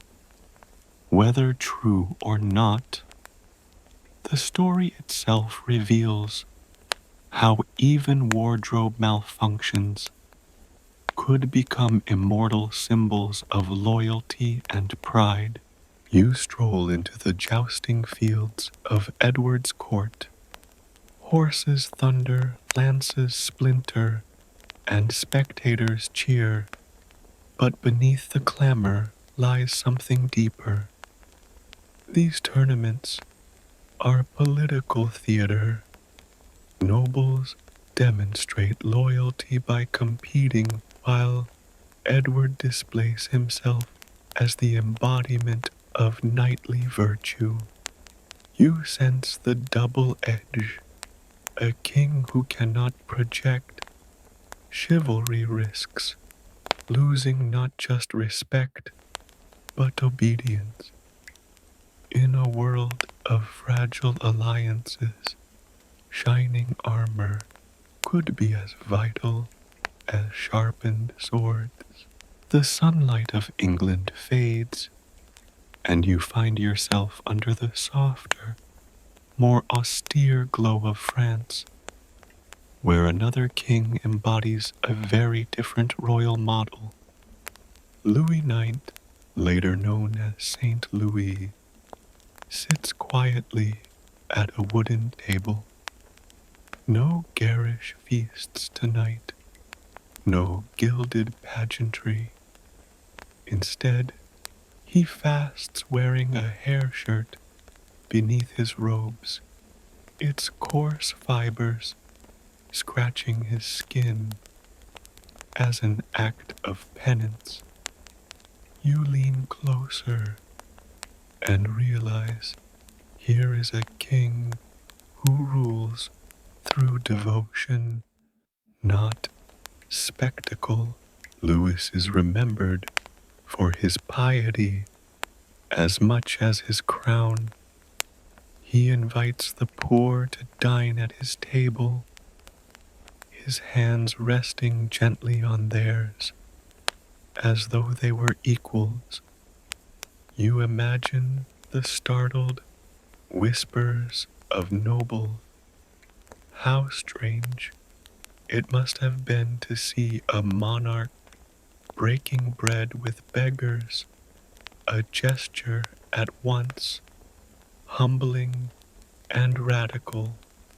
For him, this was not weakness, but strength, a claim that his authority flowed directly from God. And yet faith leads him onto perilous paths. Twice he embarks on crusades, driven by a vision of liberating the Holy Land. Picture him riding across sun-scorched plains, banners snapping in the dry wind, his face gaunt but resolute. The campaigns fail his soldiers, suffer, and in the end, Louis himself dies of dysentery in Tunis. It is a harsh reminder even saintliness cannot outmaneuver disease and poor logistics. Historians still argue whether Louis's crusades were acts of misguided zeal or genuine devotion, whether he was a reckless dreamer or a saintly leader out of step with reality. And as you weigh these images, Edward with his shining pageantry, Louis with his austere humility, you see the paradox of medieval kingship. Power required theater, but the type of theater varied. For some, it was pageants of armor and silk. For others, it was hair shirts and fasting. Either way, monarchs had to craft an image, for image was power. You wonder, what would people in your world call propaganda? They would call piety or chivalry. You walk through a chapel lit by colored glass, where Edward's knights kneel in gleaming mail, and Louis's priests chant over relics. The air is thick with incense and ambition. One king rules by dazzling display, the other by holy austerity, yet both are actors on the same stage. The medieval expectation that monarchs must be more than men. They must be ideals, living symbols of justice, honor, and divine will. And as you leave this vision, you realize that whether through tournaments or pilgrimages, feasts or fasts, royalty of the Middle Ages always lived under the same burden to convince their people that crowns rested not just on their heads, but in heaven's approval. The hall of memory stretches further, and you keep walking among banners and candle smoke, where ideals of knighthood and piety continue to blur into theater. After Edward III's creation of the Order of the Garter, chivalric culture explodes across Europe. You imagine noblemen polishing their armor not just for battle, but for tournaments that were as much fashion shows as martial training. Every lance strike Every tilt of a helmet whispered of loyalty to king and kingdom. It wasn't enough to fight bravely. You had to look good doing it. Edward himself leaned heavily on these ideals to shore up his legitimacy during the Hundred Years' War. Picture him rallying troops before battle banners whipping in the wind. He invokes St. George, England's patron, turning the battlefield into a stage for national myth-making. You hear the clash of steel, the roar of men, and over it all Edward's voice promising glory. It is chivalry weaponized, and it works. His victories, like at Crécy, are remembered not just for military brilliance, but for their aura of divine favor. The English longbow may have cut down knights in droves, but the story of knightly valor was what kept men marching. You shift scenes, stepping into the quieter but equally powerful aura of Louis IX's court. Here, the atmosphere smells not of iron and dust, but of incense and candle wax. The king sits cross-legged on a rush-strewn floor, judging disputes, personally often, with scripture open beside him. He believes justice must be both earthly and divine. Petitioners kneel before him, peasants and nobles alike, and he listens with grave attention. His hands are slim, his voice soft, but his presence radiates something fierce, a conviction that he is less monarch than steward of God's kingdom on earth. One quirky detail slips in here. Louis reportedly carried relics wherever he traveled, most famously the crown of thorns, which he housed in the radiant Sainte-Chapelle in Paris. Imagine a king cradling what he believes to be Christ's suffering, made tangible, presenting it not only as an object of devotion, but as proof of his divine mandate. If Edward dazzled through tournaments, Louis dazzled through holiness turned spectacle. Sainte-Chapelle itself, all stained glass and shimmering light, was a stage where piety became politics, but devotion had its limits. You follow Louis on his crusades, and the romance fades. Ships creak as they leave port, their sails swelling with promises of triumph. Soldiers sweat in the burning Mediterranean sun, armor chafing water skins, running dry. In the Holy Land, the ground itself seems to resist them. Battles fail, diseases spread. Eventually, Louis dies far from home, his body racked by dysentery in Tunis. The image is stark, a saintly king, undone by the very human frailty of bowels in revolt. Historians still argue whether his zeal doomed him, or whether his campaigns were doomed by broader political tides. Either way, sainthood did not spare him from earthly weakness. Back in England, Edward's court rings with music and merriment. Troubadours sing ballads of knights and ladies, while nobles toast their king. But you notice something beneath the merriment. The stories themselves are curated. These aren't just songs of love. They are propaganda weaving tales of loyalty and honor that bind subjects tighter to their monarch. Even joy becomes politics here. And then you catch a glimpse of the common people outside the castle walls.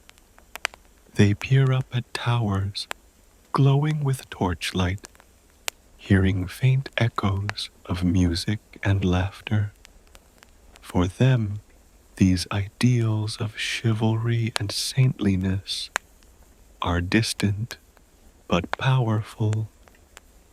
They believe their kings, chosen by God their queens, models of virtue, their knights defenders of faith. The spectacle works.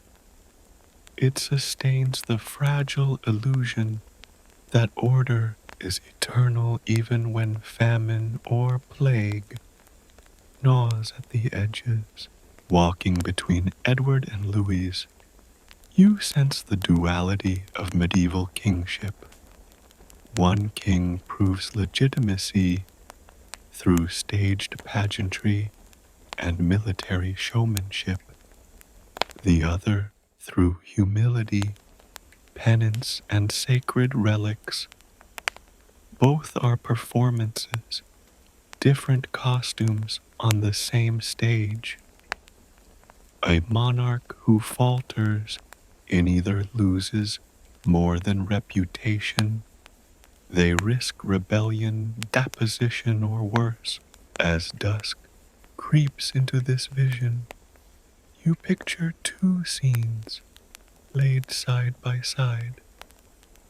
Edward on horseback, lance-raised banner snapping in the wind. Louis in hair shirt, lips moving in prayer relic, gleaming in the candlelight. Two faces of medieval royalty, both shaped by the need to embody ideals larger than life.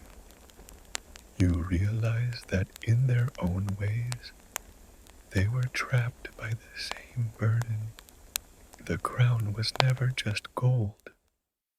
It was a role endlessly performed, never set aside. The glow of the chapel fades, and you step into the cool evening air, still carrying the images of Edward's pageantry and Louis's saintliness.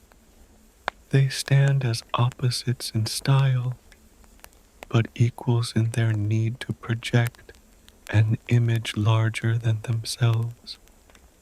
You sense how exhausting that must have been.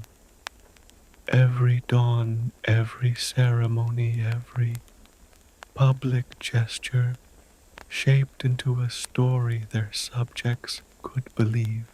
Edward's world continues to unfold around you. Picture his court at Windsor walls, adorned with shields, bearing the coats of arms of the Order of the Garter. The knights dine in a long hall, their spurs clinking, their laughter echoing against stone.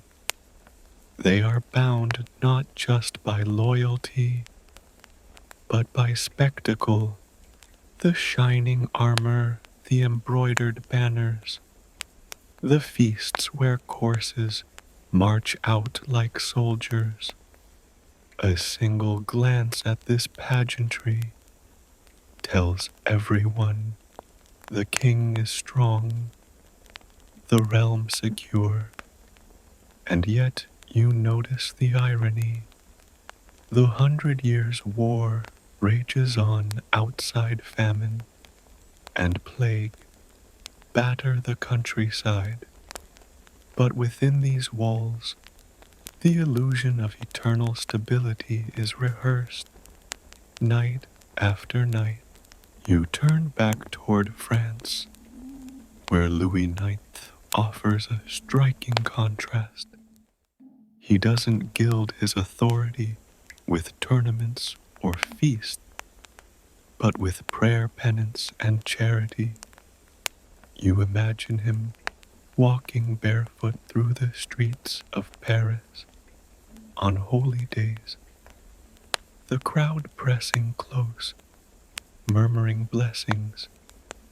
He washes the feet of beggars, invites them to dine at his table, his nobles stiff with pride, glance at each other uneasily, but they cannot ignore the message. This is a king who claims sainthood through humility. Quirky tidbit, Louis often wore a simple wool cloak over his fine robes, a kind of medieval dress down Friday, to remind himself and others of humility. Yet even Louis's humility was a form of theater. Washing feet in public wasn't just charity, it was performance, an image carefully cultivated, no less than Edward's jousts. Historians still argue whether Louis was sincerely devout or whether he understood perfectly how to wield faith as a political weapon. Perhaps the answer is both sincerity and strategy intertwined, impossible to separate. The more you look, the clearer it becomes. Kings in this era could not survive without stories to tell about themselves. Edward told Coltes of valor, Louis of piety. Other rulers spun other narratives, some successful, others laughably hollow. But without a narrative, without theater, the crown was just a heavy piece of metal waiting to be toppled. Now, imagine yourself seated at a feast where both ideals collide. On one side of the hall, knights toast their king, boasting of battles, their armor gleaming in the torchlight. On the other side, priests chant prayers, relics displayed on altars, their candles flickering with solemn devotion. The air smells of roast meat and incense banners flutter, and everyone plays their part. You realize medieval royalty lived within this tension constantly, the demand to be both warrior and saint, both spectacle and sacrifice. The night deepens, and the two figures of Edward and Louis linger in your thought. One embodies the dazzling armor of chivalry, the other the scratch of a hair shirt. Yet both are bound by the same truth, that kingship in the Middle Ages was never private. It was always a performance staged for nobles, clergy, and common folk alike. Even their failures, the broken lances of Edward's tournaments, or the failed crusades of Louis, were folded back into myth, retold, until they became part of the crown itself. You step out into the cool night air once more, stars overhead gleaming like fragments of crowns scattered across the sky. The torches sputter along castle walls, their smoke curling upward, and you understand now medieval monarchs were not just rulers, they were actors on the grandest stage of all. Their crowns were costumes, their lives scripts, their legacies rehearsals that never truly ended. And so you drift onward, leaving behind Edward's shining jousts and Louis's whispered prayers, carrying with you the lesson that every medieval king was trapped in a play. He could never leave his every word and gesture part of a story written not by him alone, but by history itself. The echo of chivalry fades, and your steps carry you deeper into the 12th century, where a different story of monarchy unfolds, not one of gleaming tournaments or saintly devotion, but of a woman wrestling against the iron bars of custom and prejudice. Her name is Matilda, daughter of Henry of England, granddaughter of William the Conqueror.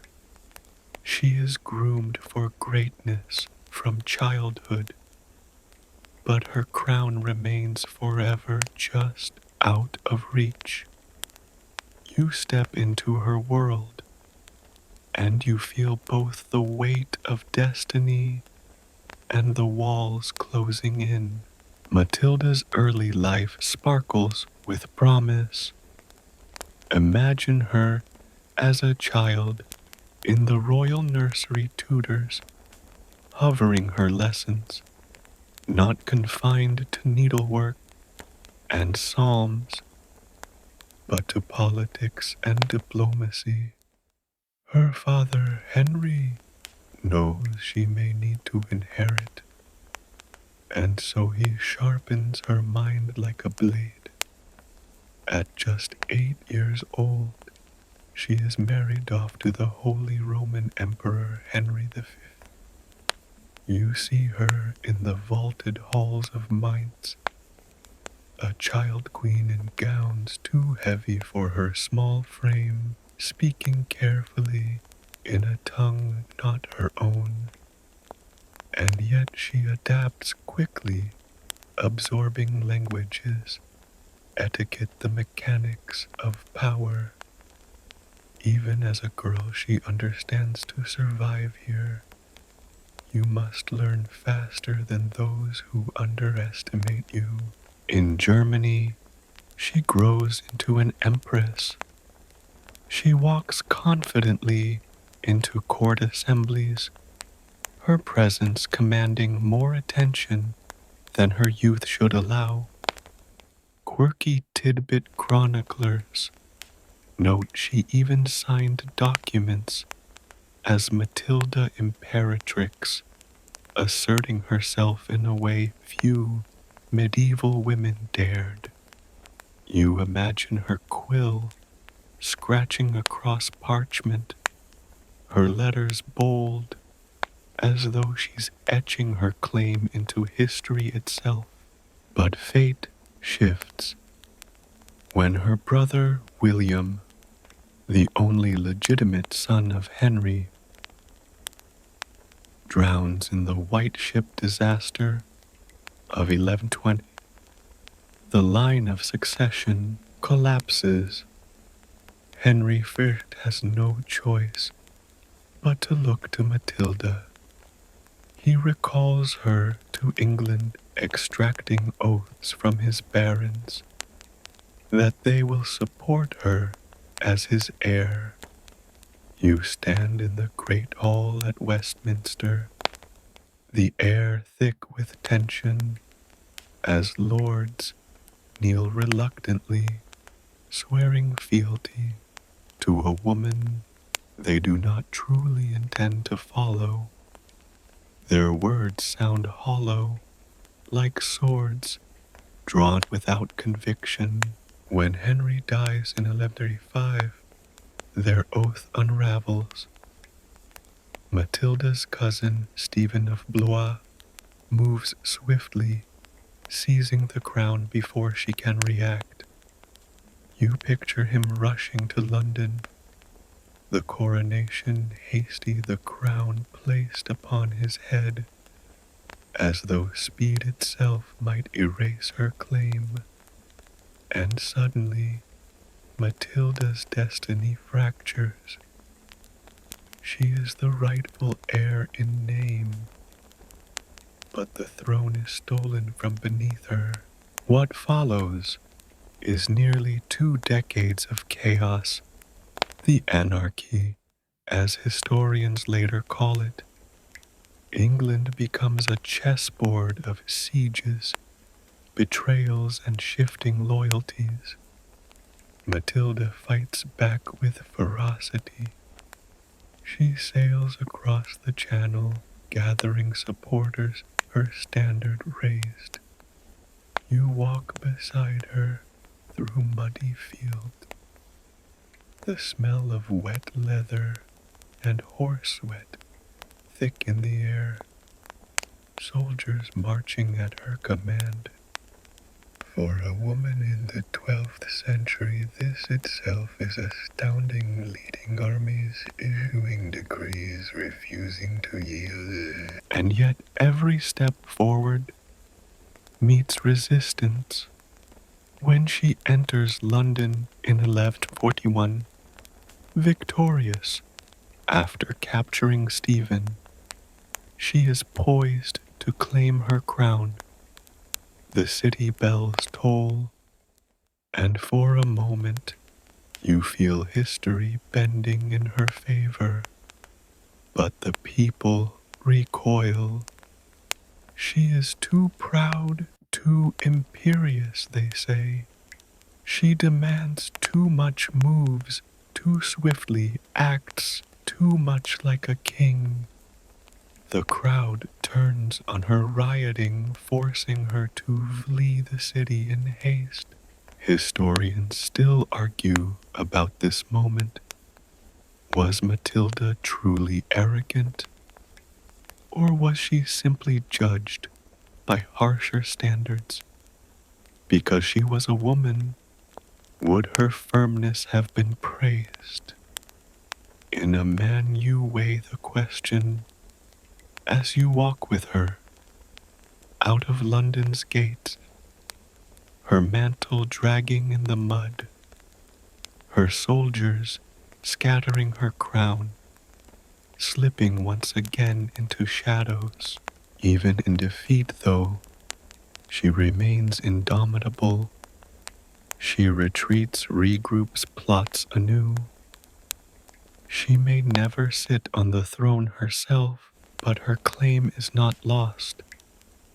It simply shifts forward, passing like a torch to her son, Henry Plantagenet, and through him her line will ignite into one of the most formidable dynasties England has ever known. The story of Matilda continues, and with it, the long night of civil war across England. You stand on a muddy battlefield in the winter of 1141, the sky gray, the ground sodden with sleet. Stephen, her cousin turned rival, is captured at the Battle of Lincoln. For a heartbeat, it looks as if the tide has finally turned.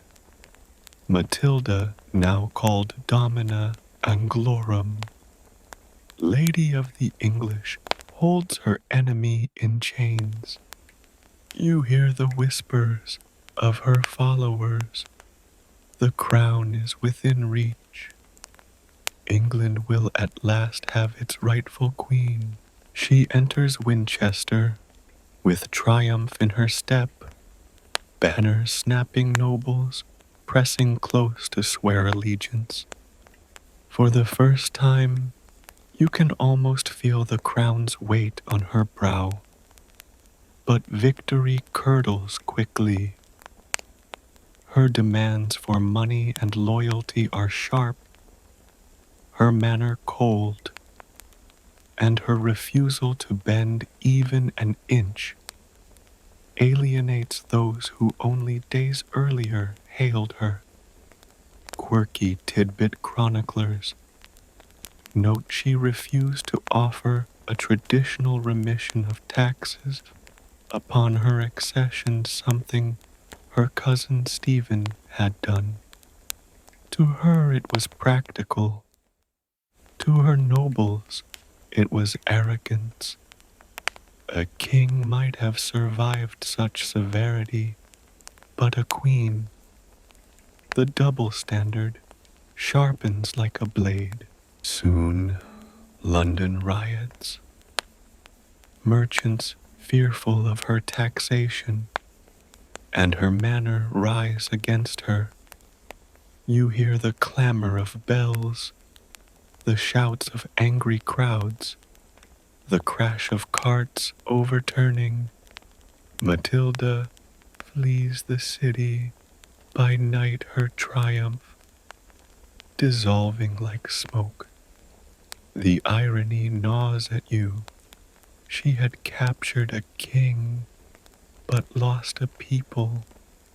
Historians still argue whether this was hubris on her part or the prejudice of a society unwilling to accept female authority. Perhaps it was both two currents dragging her down at once. The war grinds on. Castles fall, villages burn, fields rot under neglect. Ordinary people suffer most, their lives shredded by sieges and pillaging. You walk through the ruins of a hamlet, charred beams, empty hearths, the faint stink of smoke still clinging to the air. For peasants, the anarchy means not dynastic dispute, but hunger, fear, and wandering soldiers demanding food at sword point. The struggle for a crown becomes a struggle simply to survive it.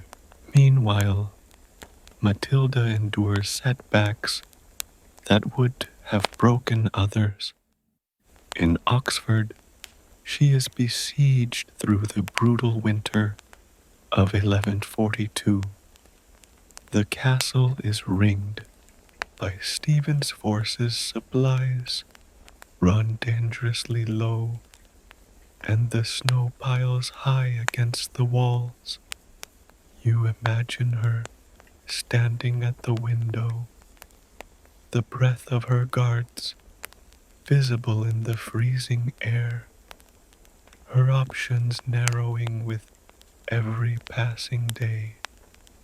Then one night, cloaked in white against the snow, she slips silently through enemy lines.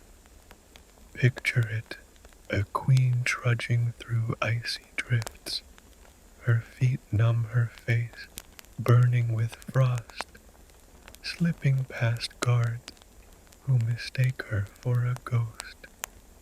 It is one of the great escapes of medieval legend, and you almost shiver with her as she vanishes into the darkness. Still she persists. She regroups, rallies allies, and refuses to abandon her claim. And though she cannot topple Stephen outright, she ensures he cannot secure peace either. Year after year England remains in turmoil, noble shifting allegiance like leaves in the wind. It becomes clear that neither side can claim outright victory. The stalemate grinds on a grim dance, where castles change hands, oaths are broken, and common people pray, and through it all, Matilda proves unyielding. She negotiates bargains, threatens and endures her will. As hard as the stone wall she defends, her reputation, though, remains clouded. To some, she is a rightful queen wronged by treachery. To others, she is arrogant, unfeminine, too stern to inspire love.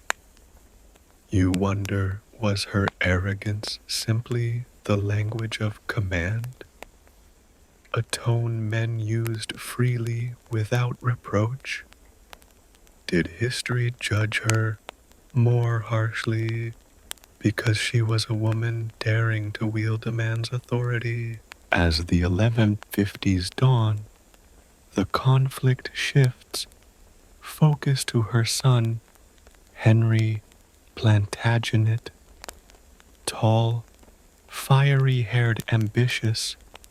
He inherits her tenacity and expands it with youthful vigor. You see him landing in England with mercenaries, his banners fluttering defiantly. Matilda steps back, not defeated, but transformed into strategist and advisor. Her dream of ruling herself may be lost, but through Henry, she glimpses a different triumph, a dynasty that will outlast Stephen and reshape England. And so, as the war drags toward its weary conclusion, Matilda remains not crowned, but unbowed. She has walked through riots, snowbound sieges, betrayals and escapes, and still her hand guides the future. You realize that sometimes power does not wear a crown. It whispers from behind the throne, sharp and enduring as iron.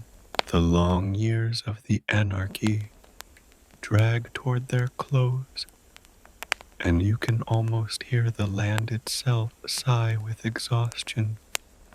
Crops lie untended, villages sag with hunger, and families are torn between loyalty to Stephen or to Matilda. By the early 1150s, both sides are desperate for resolution, and you watch as the struggle slowly tilts, not toward Matilda directly, but toward her son. Henry Plantagenet grows into the role fate has carved for him. He is bold, tireless, sometimes reckless, but his charisma and military skill inspire loyalty where Matilda's stern presence provoked unease. You picture mother and son together, Matilda's sharp, calculating eyes beside Henry's youthful fire. She counsels him, tempers his impulses, guides his ambition.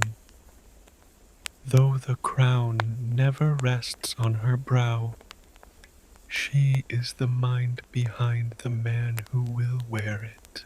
In 1153, the balance finally shifts.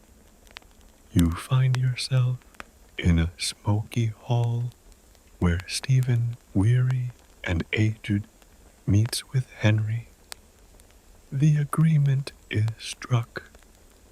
Stephen will remain king until his death, but Henry is recognized as his heir. It is a compromise born not of triumph, but of necessity. The barons, drained by decades of chaos, crave peace more than victory.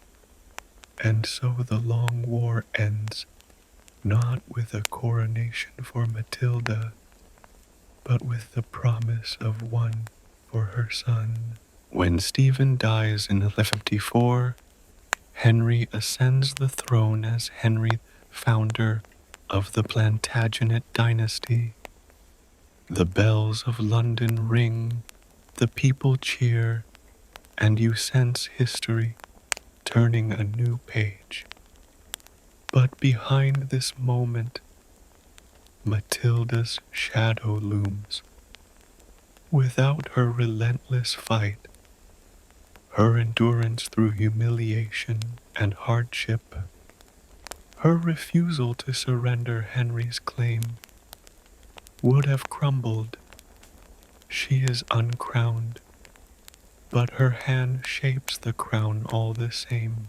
Quirky tidbit: even after Henry became king, Matilda continued to style herself as Domina Anglorum, Lady of the English.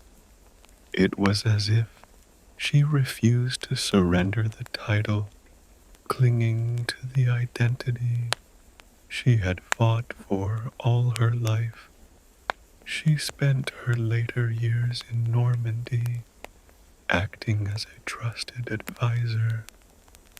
Her letters still sharp, her counsel still sought.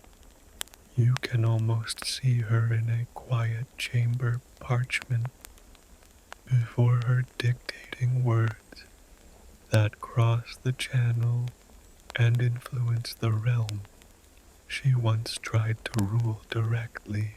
Historians still argue over her legacy.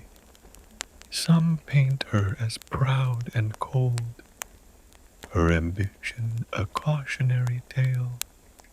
Others celebrate her as a trailblazer, a woman who dared to demand a throne in a time when women were expected to kneel behind men.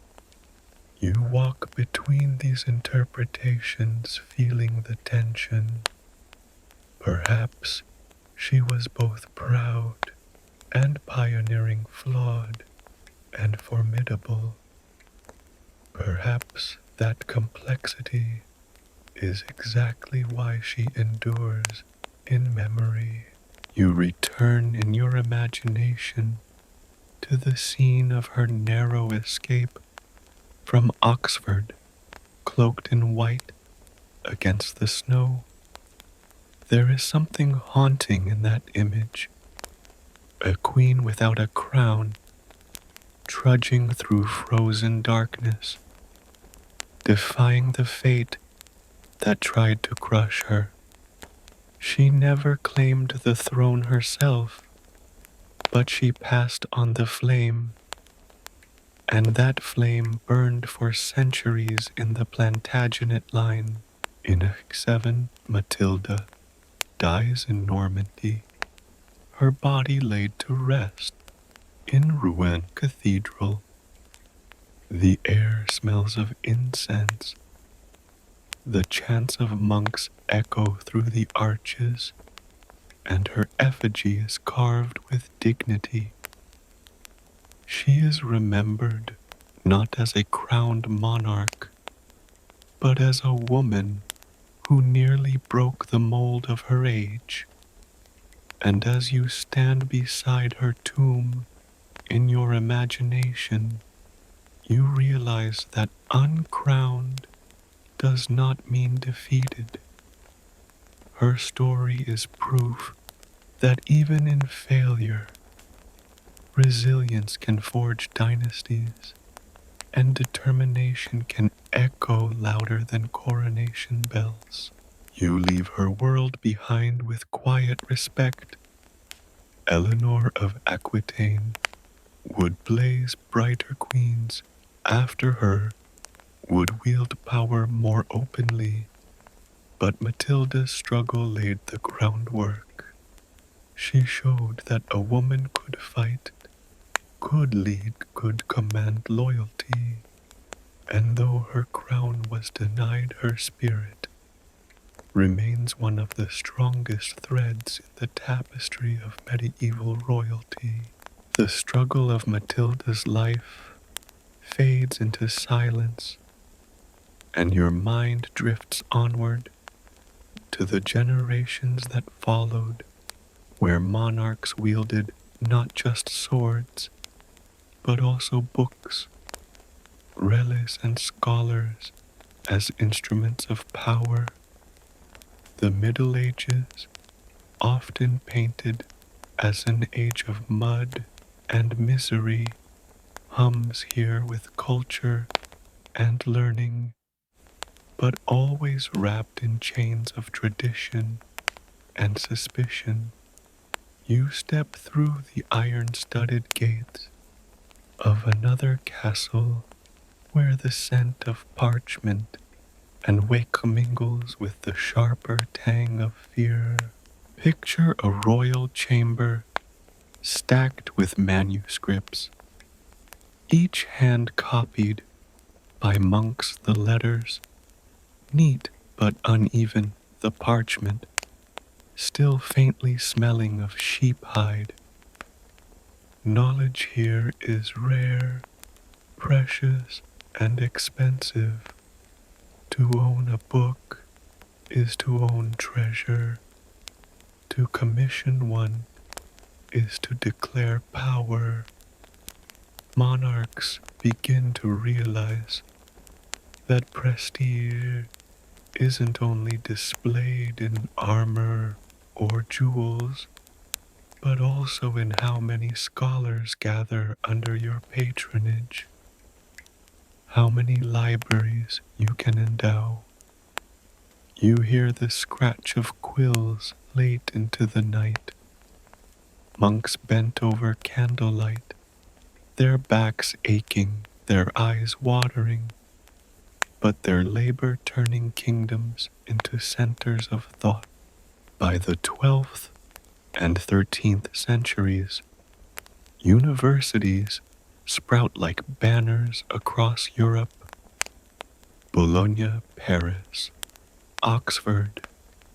You wander into one of these early classrooms. A drafty hall benches, worn smooth students, scribbling notes on wax tablets, while a master declaims Aristotle in Latin. The air smells of ink and dust, and the hum of learning feels like a quiet revolution. Kings and queens notice. To attract scholars is to project prestige. To sponsor learning is to outshine rivals. Even in a world of swords and crusades, reputation now depends partly on syllables spoken in lecture halls. Quirky tidbit: in Oxford, students sometimes clashed violently with townsfolk, drunken brawls erupting over tavern bills or insults. These fights could grow so fierce that entire universities temporarily packed up and moved to other towns. Imagine royal patrons trying to boast of their scholarly endowments, while students riot outside, mugs in hand.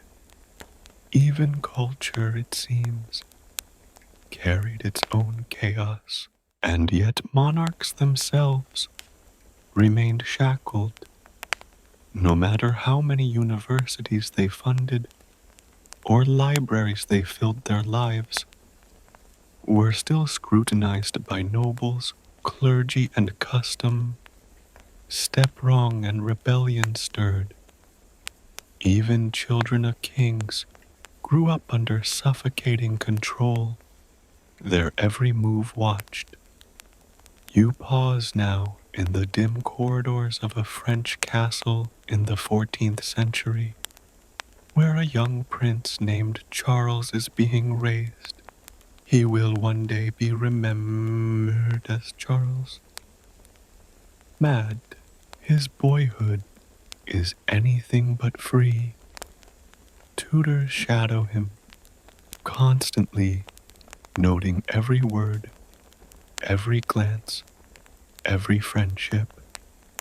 Imagine being monitored, even to visit your own wife in another castle, forced to petition a council for permission to travel. His play is never truly play. It is preparation rehearsal for a role so heavy that it will one day break his mind. You hear the scratching of quills as counselor log his behavior in careful Latin. Every childish misstep transformed into a matter of state. Historians still argue whether Charles's later madness was inevitable, perhaps hereditary, perhaps triggered by trauma, or whether it was shaped by this crushing environment of scrutiny and pressure. Was he doomed by blood, or by the suffocating crown placed too tightly on his head? Whatever the cause, his story illustrates the paradox a king might wield theoretical power over thousands, but he himself could be bound tighter than any prisoner by chains of tradition, duty, and expectation. Step back again to the grander halls, where monarchs patronize art and learning. You see tapestries glittering with golden thread walls, painted with saints and legends, music echoing under vaulted ceilings. It feels opulent, vibrant, but behind the shimmer lies calculation. Each manuscript, each lecture hall, each tapestry is also a political weapon, projecting the image of a ruler as cultured, godly, and rightful. Culture here is not free. It is chained, pressed into service of legitimacy.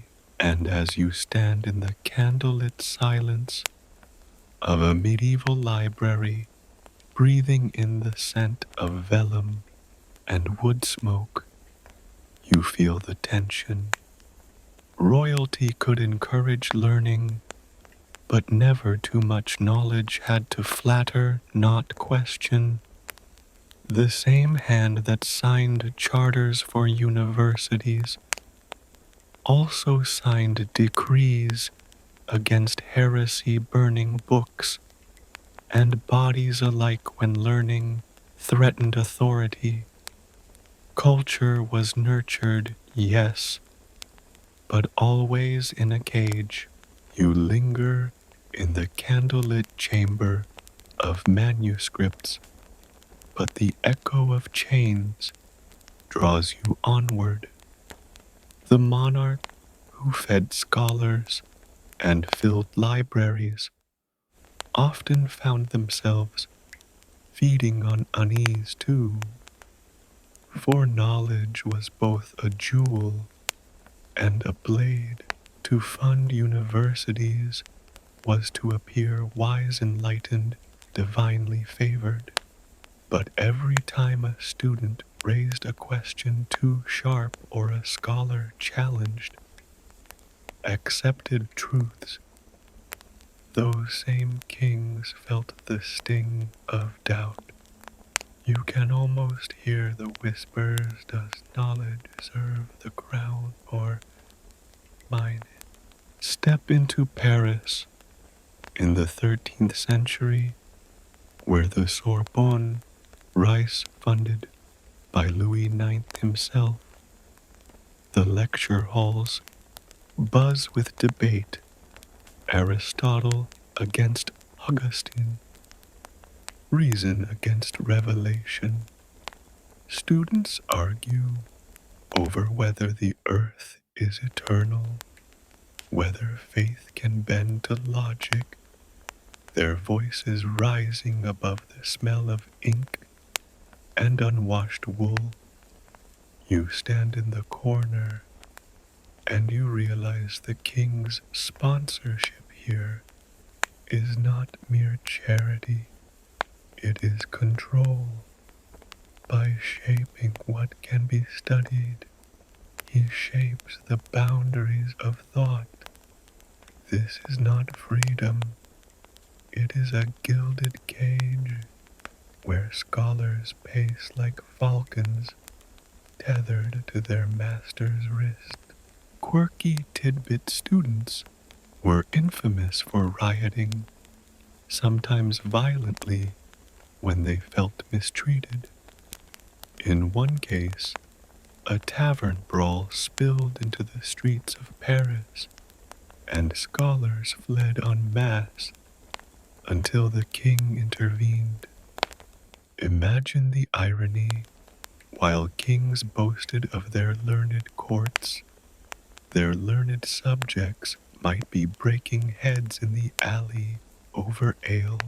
You drift back into the castles where children like Charles VI were raised under suffocating order.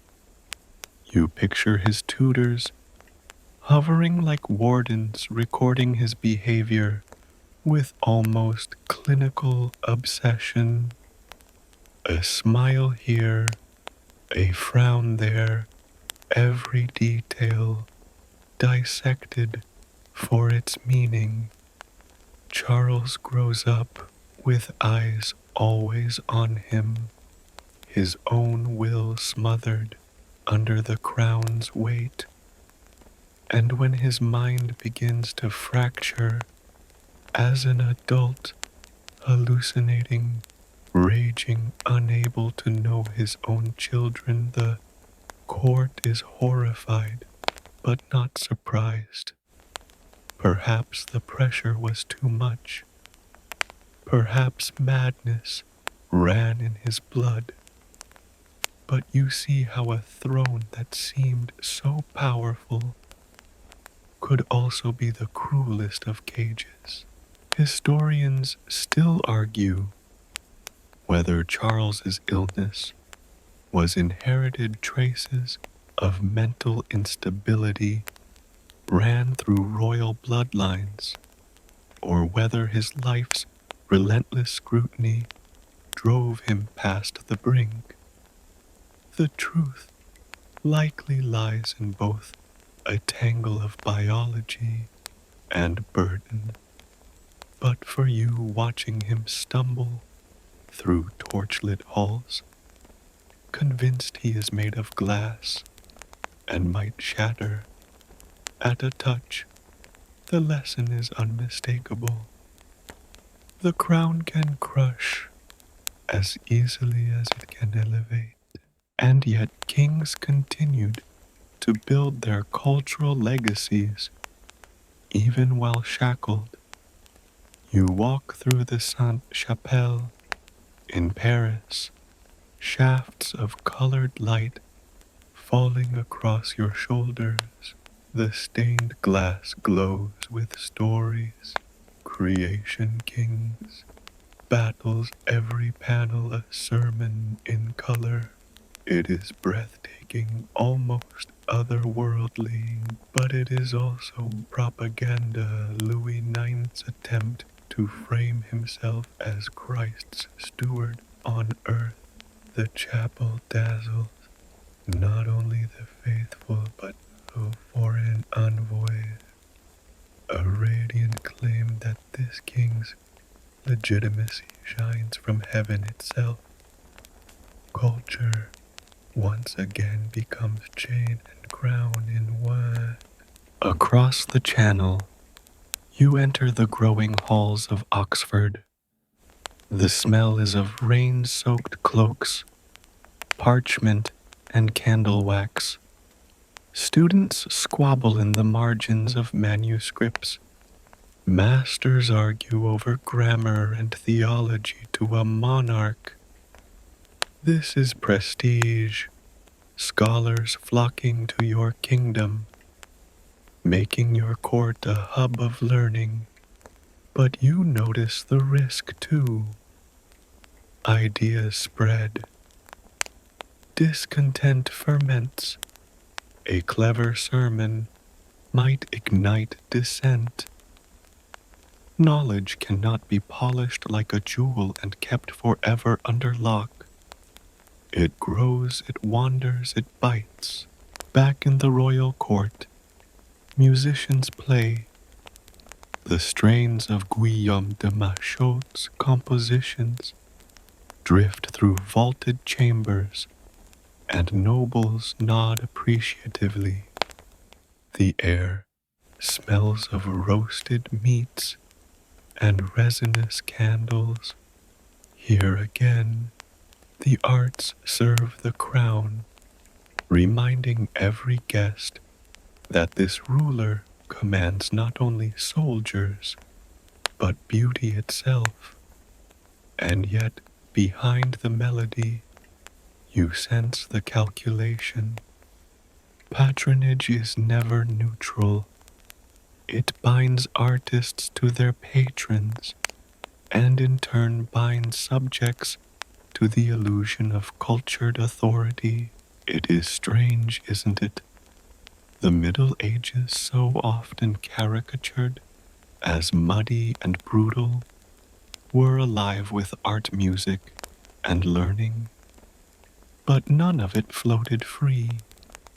Every painted wall, every manuscript, every note of music was pulled into orbit around the crown, tethered like stars, chained to a planet.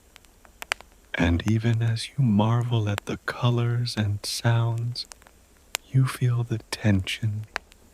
Culture flourishes, yes, but always within limits, set by fear and control.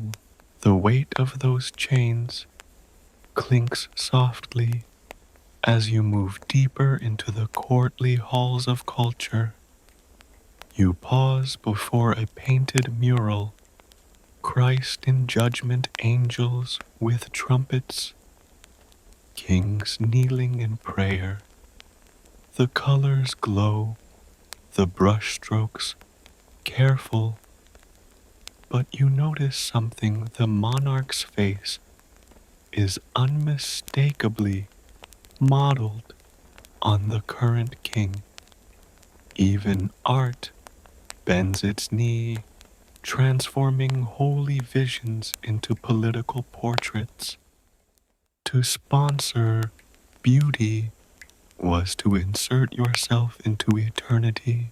Step into a medieval library again, its shelves lined with chained books. Yes, chained literally. Heavy metal links attach manuscripts to desks, not just to prevent theft, but to remind readers that knowledge is not theirs to take freely. You picture students hunched over these tethered volumes, the sound of pages turning like whispers. Knowledge here is precious, but it is also controlled, a possession of crown and church alike. Quirky tidbit. Some manuscripts even contained curses scrawled in the margins, warning thieves that if they stole a book, demons would snatch their souls. Effective security system, medieval edition. And yet, despite the restrictions, the flame of learning burns brighter. Monarchs send envoys to collect texts from Muslim Spain, where libraries brim with Aristotle, Euclid, Galen, and more. These works, cross borders translated from Arabic into Latin, reshaping medicine, astronomy, and philosophy. You imagine the awe of scholars encountering these ideas for the first time, their eyes wide as new worlds of thought open. But again, the crown and church hover close, deciding which ideas may flourish and which must be silenced. The chain never slackens. Now you return to the personal side of royalty under cultural constraint. Think again of Charles VI of France, once a boy monitored like a specimen, now a man unraveling before his court. Picture him trembling in the great hall, convinced he is made of glass, begging courtiers not to touch him for fear of shattering. The torches flicker across his pale face, and the silence is heavy with dread. A king who should embody divine order is instead trapped in a cage of his own mind. His subjects whisper his nobles, maneuver his enemies' circle. It is a stark reminder that kingship was never safe, not from rebellion, not from plague, not even from madness. Historians still debate whether Charles's breakdown was a curse of genetics. His grandfather reportedly suffered strange fits, or whether it was the unrelenting pressure of kingship. Perhaps both. But as you watch him, you see clearly here is the ultimate contradiction. A king with power in theory over millions, but powerless against the storms within himself. His crown gleams, but it weighs him down until it cracks his spirit. Meanwhile, across Europe, other monarchs continue their balancing act. They patronize music, bringing composers like Guillaume de Machaut into their orbit, filling their courts with polyphonic melodies that weave human voices into a tapestry of harmony. You listen as the voices rise and fall, shimmering under stone vaults, and you understand the appeal. To command such beauty was to prove your kingdom refined, blessed, eternal.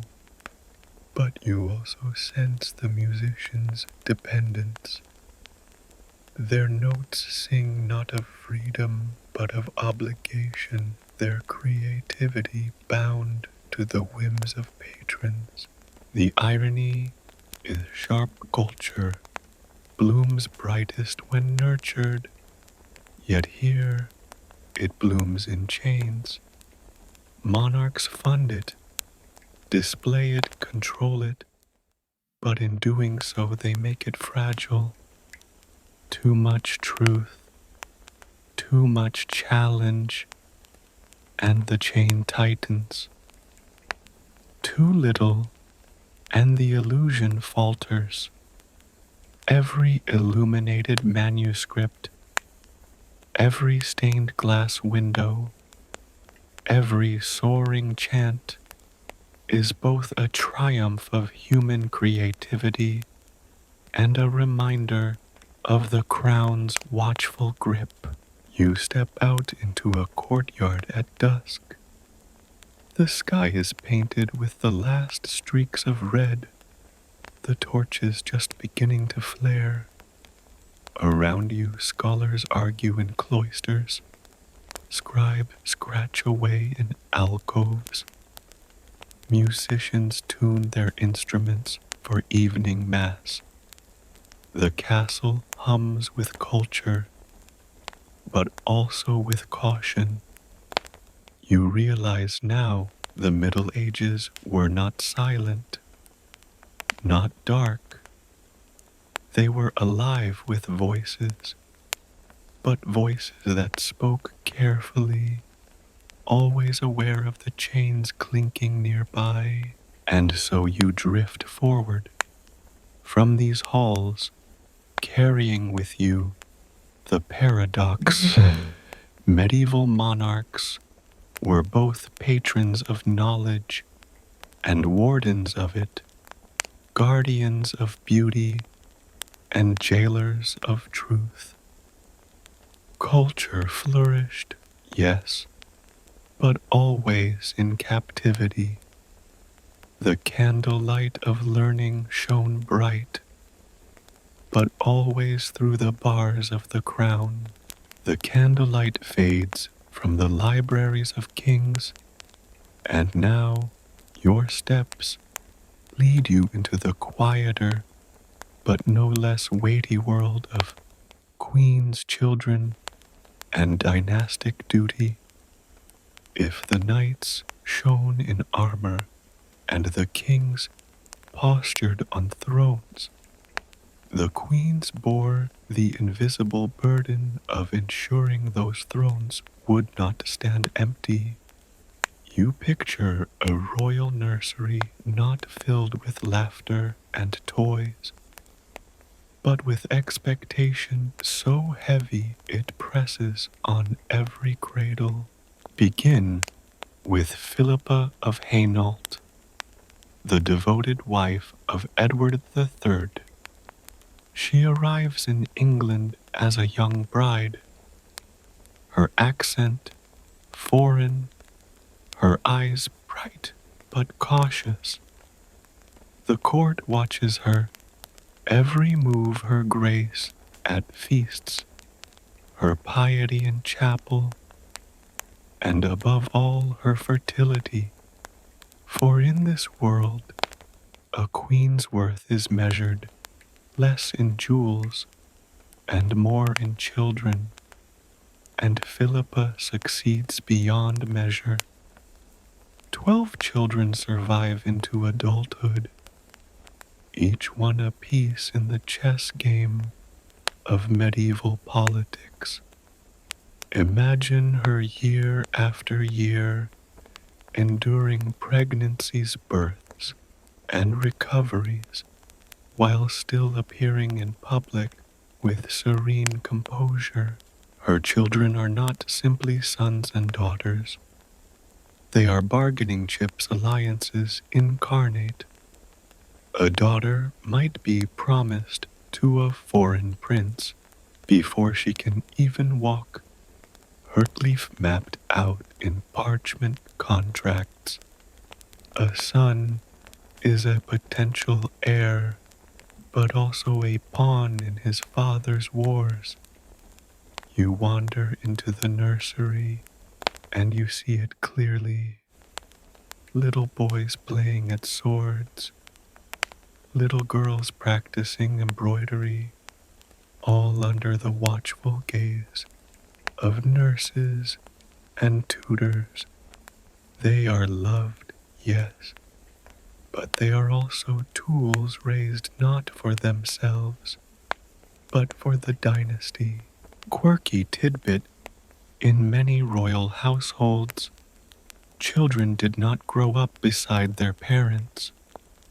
They were often sent to separate residences, raised by tutors, wet nurses, and governesses.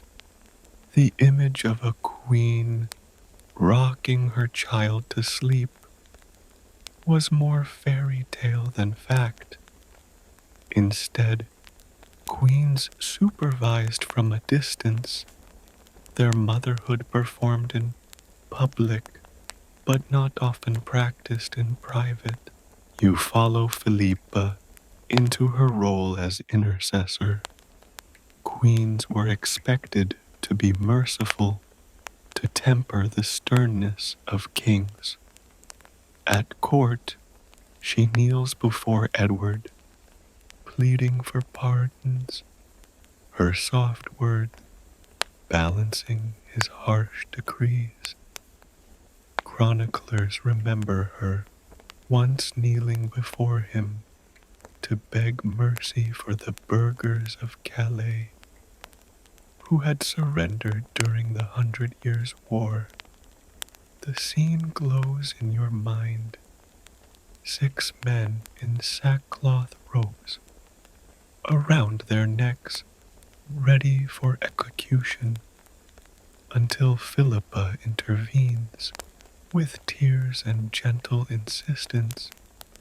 Whether apocryphal or true, the story reveals the role expected of queens to be the tender face of monarchy, even as their husbands played the iron hand. But tenderness did not shield them from danger. Childbirth was perilous, even for royalty swathed in silks. Imagine a queen in labor, the chamber stifling with heat, midwives, bustling priests, waiting to baptize the infant in case she or the baby did not survive. The cries, the prayers, the scent of blood and herbs. This was as deadly as any battlefield. Many queens, including Philippa herself, bore the scars of such ordeals. Some died young, leaving behind grieving kings and kingdoms suddenly destabilized by the loss of their wombs. The dynastic burden fell hardest on daughters. From the moment they could walk, they were pawns in treaties. You see a princess at 10, dressed in fine brocade, learning to curtsy just so, because soon she will be shipped off to marry a man she has never met. Her trousseau is inspected as carefully as her dowry. The fate of peace between kingdoms may rest on her shoulders, though she is still a child. And when she leaves for good, her homeland becoming a memory, her new life defined by foreign customs and foreign expectations. Historians still argue whether queens wielded true power in these exchanges, or whether they were simply conduit. Certainly, some queens like Philippa used their influence to shape policy, to counsel kings to patronize artists, but their primary duty remained stark: to give birth to nurture, heirs to die quietly if fate demanded. Yet within those confines, some carved legacies as enduring as any warrior. Philippa herself became beloved not only for her children, but for her piety and charity, remembered as a queen who softened the harder edges of Edward's reign. As you step out of the nursery and into the echoing halls of memory, you see how queens carried burdens invisible to the chronicles of war and politics. Their stage was smaller, but no less dangerous, their performance quieter, but no less vital. Without their endurance, without their wombs, Without their diplomacy, the crowns of Europe might have toppled into dust far sooner. And so the story of queens begins not with crowns glittering on heads, but with whispered prayers in nurseries, blood-stained birthing sheets and treaties written on the backs of children's lives. The quiet of the nursery lingers in your imagination, but now you follow those children as they grow, each step burdened with expectation. A royal childhood is no fairy tale. Instead of carefree games, it is a rehearsal for duty. Each lesson a reminder that their lives are not their own.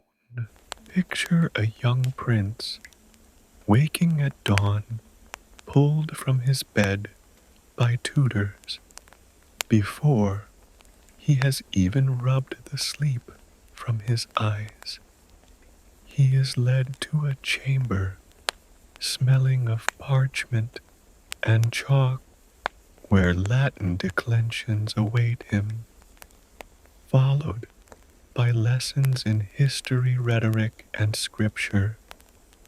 The weight of a crown to be presses on his shoulders before he is strong enough to lift a sword, and beside him a young princess practices needlework until her fingers ache, then stands to rehearse dances and music, her every gesture critiqued for grace. Childhood here is not play, but apprenticeship in monarchy. Royal sons are trained for more than books. They practice riding until their thighs burn, sparring until bruises bloom across their arms. The clang of wooden swords echoes in the courtyard. The scent of horse sweat and leather fills the air. They are told again and again that one day they must lead armies, that hesitation could mean the fall of kingdoms. Quirky tidbit to toughen young heirs. Some tutors even encouraged them to sleep on hard boards, or wear scratchy wool luxuries would come later. But for now, discomfort was training. You imagine the groans of boys missing their feather beds, only to be reminded that comfort is for followers, not leaders. For daughters, the training is subtler, but no less exacting. They learn to smile without showing too much emotion, to bow without seeming weak, to speak just enough, but never too boldly. Every movement is practice for a future court where a misplaced word could cost alliances. Some are taught multiple languages, prepared for marriages to foreign courts. You see a girl of 12 struggling with French verbs, her governess correcting her, sharply reminding her that her tongue will soon need to charm strangers across the sea. But even in this rigid training, affection exists. Nurses dote on infants. Ladies in waiting comfort young girls' tutors, sometimes slip small kindnesses, a sweetmeat, a soft word after a hard day. Love, though, is complicated. Parents often remain distant, visiting their children only on formal occasions. A king might pat his son's head after a lesson or nod approvingly at a daughter's dance, but then retreat to matters of state. For many royal children, family meant staff, not parents. You step into a chamber where Philippa of Hainault oversees her brood of princes and princesses. The room buzzes with chatter, children practicing music, squabbling over toys, or reciting lessons. Yet behind the domestic scene lies strategy. Each child represents potential treaties, armies, inheritances. Edward III and Philippa do not just see children, they see maps of Europe redrawn with every betrothal. You realize how chilling this must have been to grow up loved, but also measured constantly for your political value. The risks of dynastic duty loom large. A princess's betrothal might be arranged when she is barely old enough to read. She knows that her wedding will mean leaving her homeland, her family, her language.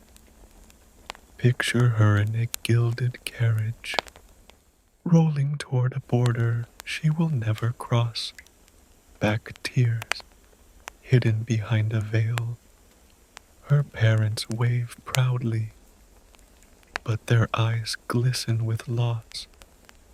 Historians still argue whether these daughters embraced their roles or lived quietly broken lives. But the truth is probably both. Some thrived as queens abroad, others vanished into obscurity or sorrow. Princes, meanwhile, often found themselves competing with their own brothers. Too many sons meant too many claimants. You hear the mutter of arguments at court. Which son deserves more land? Which one should marry wealth? Which one might rebel if slighted? The Plantagenet family itself becomes a cautionary tale, with Henry VI's sons tearing his realm apart in their hunger for autonomy. Brotherhood could mean camaraderie, but more often it was rivalry, sharpened to daggers. The burden on these royal children was unrelenting. A misstep in youth could doom them later. Some cracked under the weight, falling into idleness or despair. Others hardened their childhoods, forging them into steel. But none were free. Even in moments of laughter, chasing each other through castle corridors, sneaking sweetmeats from kitchens, the invisible chains of expectation clinked softly around their ankles, and you, standing in the echo of their lives, feel a strange sympathy. These princes and princesses lived in castles, yes, but castles that often felt like cages. They were born into privilege, unimaginable to their subjects, yet stripped of the simple joys those subjects still claimed. Their laughter was rehearsed, their tears politicized their futures, sold before they could speak for themselves. The nursery doors close behind you, and now you step into the echoing corridors where those children have grown their lives, no longer their own, but instruments of dynastic strategy. The sound of their footsteps is muffled by thick rushes on the floor, but you can almost hear the heavy drag of duty with every step. For queens like Philippa of Hainault, the role of mother never ended when her children grew tall. She became matchmaker, diplomat, and strategist, weaving alliances with every marriage contract signed. You picture her seated at a long table strewn with maps and parchment counselors, murmuring options for her daughters, this one to Castile, that one to Flanders, another perhaps to Scotland. Each betrothal was not just about love, it was about borders, trade routes, and armies. To her children were chess pieces, precious but movable, their lives traded to secure peace or advantage. And yet the act of securing alliances through marriage often felt like betrayal cloaked in ceremony. You see a princess led to an altar, her hands trembling as vows are spoken in a language she barely understands. Around her, nobles smile, priests chant, and torches flare, but she is already imagining a future in a strange land, surrounded by strangers who will judge her every move. Quirky tidbit: sometimes brides were sent abroad so young that they grew up in foreign courts before their marriages were even consummated. Their childhoods spent rehearsing the role of a queen-to-be rather than living as daughters. Princes carried a different burden. As heirs, they were raised to rule. As younger sons, they were raised to compete. The Plantagenet family shows the danger of this rivalry most vividly. Henry VI's sons, Richard the Lionheart, Geoffrey, and John, rebelled against their father with their mother Eleanor's backing. Imagine family dinners where every smile concealed daggers, where every toast was shadowed by whispered conspiracies. Royal children did not simply love or resent their parents. They plotted against them, sometimes taking up arms against the very king who sired them. You walk into a great hall where young nobles spar with blunted swords, the clang ringing like church bells. They laugh, but the laughter is edged. Training for war is not just a game, it is preparation for the inevitable conflicts between brothers, cousins, and rivals. To be a royal child was to know that love might turn to rebellion and kinship might demand blood.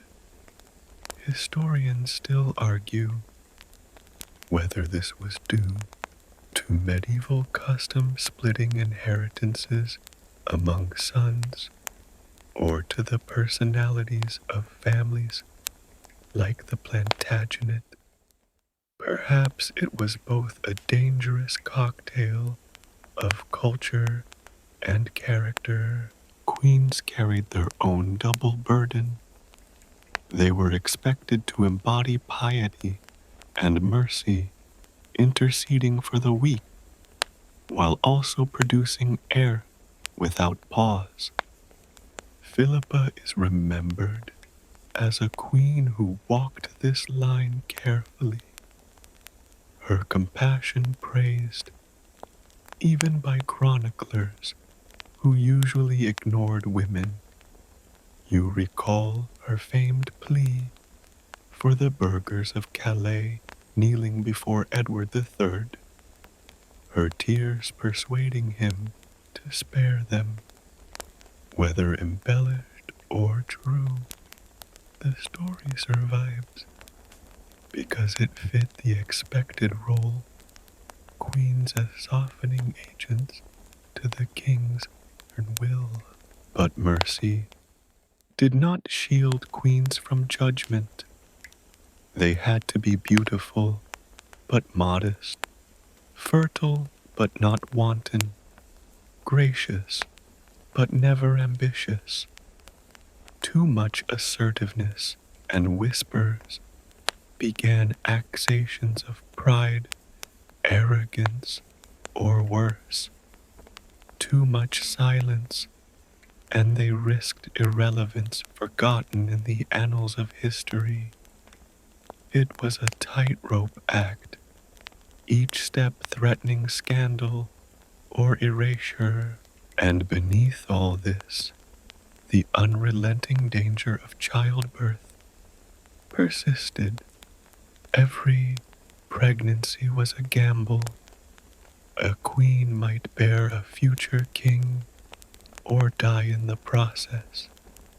Some did both, their bodies broken in service to dynasty. The chamber of birth was lined with herbs, candles, and prayers, but none of it could guarantee survival. The screams of labor echoed through castle corridors just as loudly as the clash of swords, and sometimes ended just as bloodily. Picture Philippa again, after decades of service, weary from childbirth, yet still expected to smile at feasts, to preside over ceremonies, to embody grace. In her later years, she is remembered for her charity, her devotion, her role as intercessor. But behind those memories lies the truth. She lived and died under relentless pressure, her body and her children pressed into service of the crown. And so, as you drift through these halls, you feel the paradox of queenship and royal childhood. On the surface it glittered with privilege, castles, jewels, fine gowns, tutors, but beneath it was bound with duty, sacrifice, and expectation that left little room for joy. For every crown placed on a head, another invisible chain tightened around a heart. The echoes of feasts and nurseries fade as you step into the twilight of queens and children bound to dynastic burdens. The hall grows quieter now, lit only by the soft glow of tallow candle, and the voices you've followed, Philippa, her sons, her daughters, begin to soften into memory, yet their stories leave marks that will not vanish even as centuries roll forward. Royal duty, you realize, was as much a prison as a privilege. A queen might wear silks and jewels, but her life was measured in pregnancies. Her worth weighed in the survival of sons. A princess might be born into a palace, but her future was decided in treaties written before she reached adolescence. A prince might inherit the throne, but his every step was watched, his every friendship judged, his every action bent toward the crown he would one day bear. Philippa's 12 children illustrate this better than most. Edward of Woodstock, remembered as the Black Prince, became a legend of war, his victories and his tragedy entwined with England's destiny. John of Gaunt founded the Lancastrian line, his descendants eventually embroiled in the Wars of the Roses. Daughters were married into foreign dynasties, their lives scattered across Europe like chess pieces moved far from the board. Each child was both loved and leveraged, cherished and commodified, and through it all, queens like Philippa bore their own quiet battles. They interceded for mercy, gave charity, stitched the image of gentleness onto monarchies that often thrived on cruelty. They softened the sword's edge with prayers and pardons. Quirky tidbit, Philippa herself founded almshouses and supported convents, actions that outlived her far more quietly than wars, but shaped countless ordinary lives.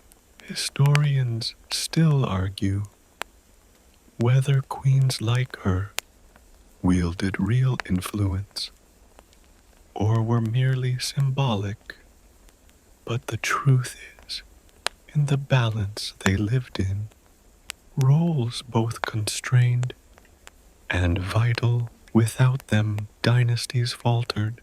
With them, dynasties endured. Their power was subtle, sometimes invisible, but no less real. And so, as the last candle sputters, you stand among these memories and feel their paradox settle in your chest.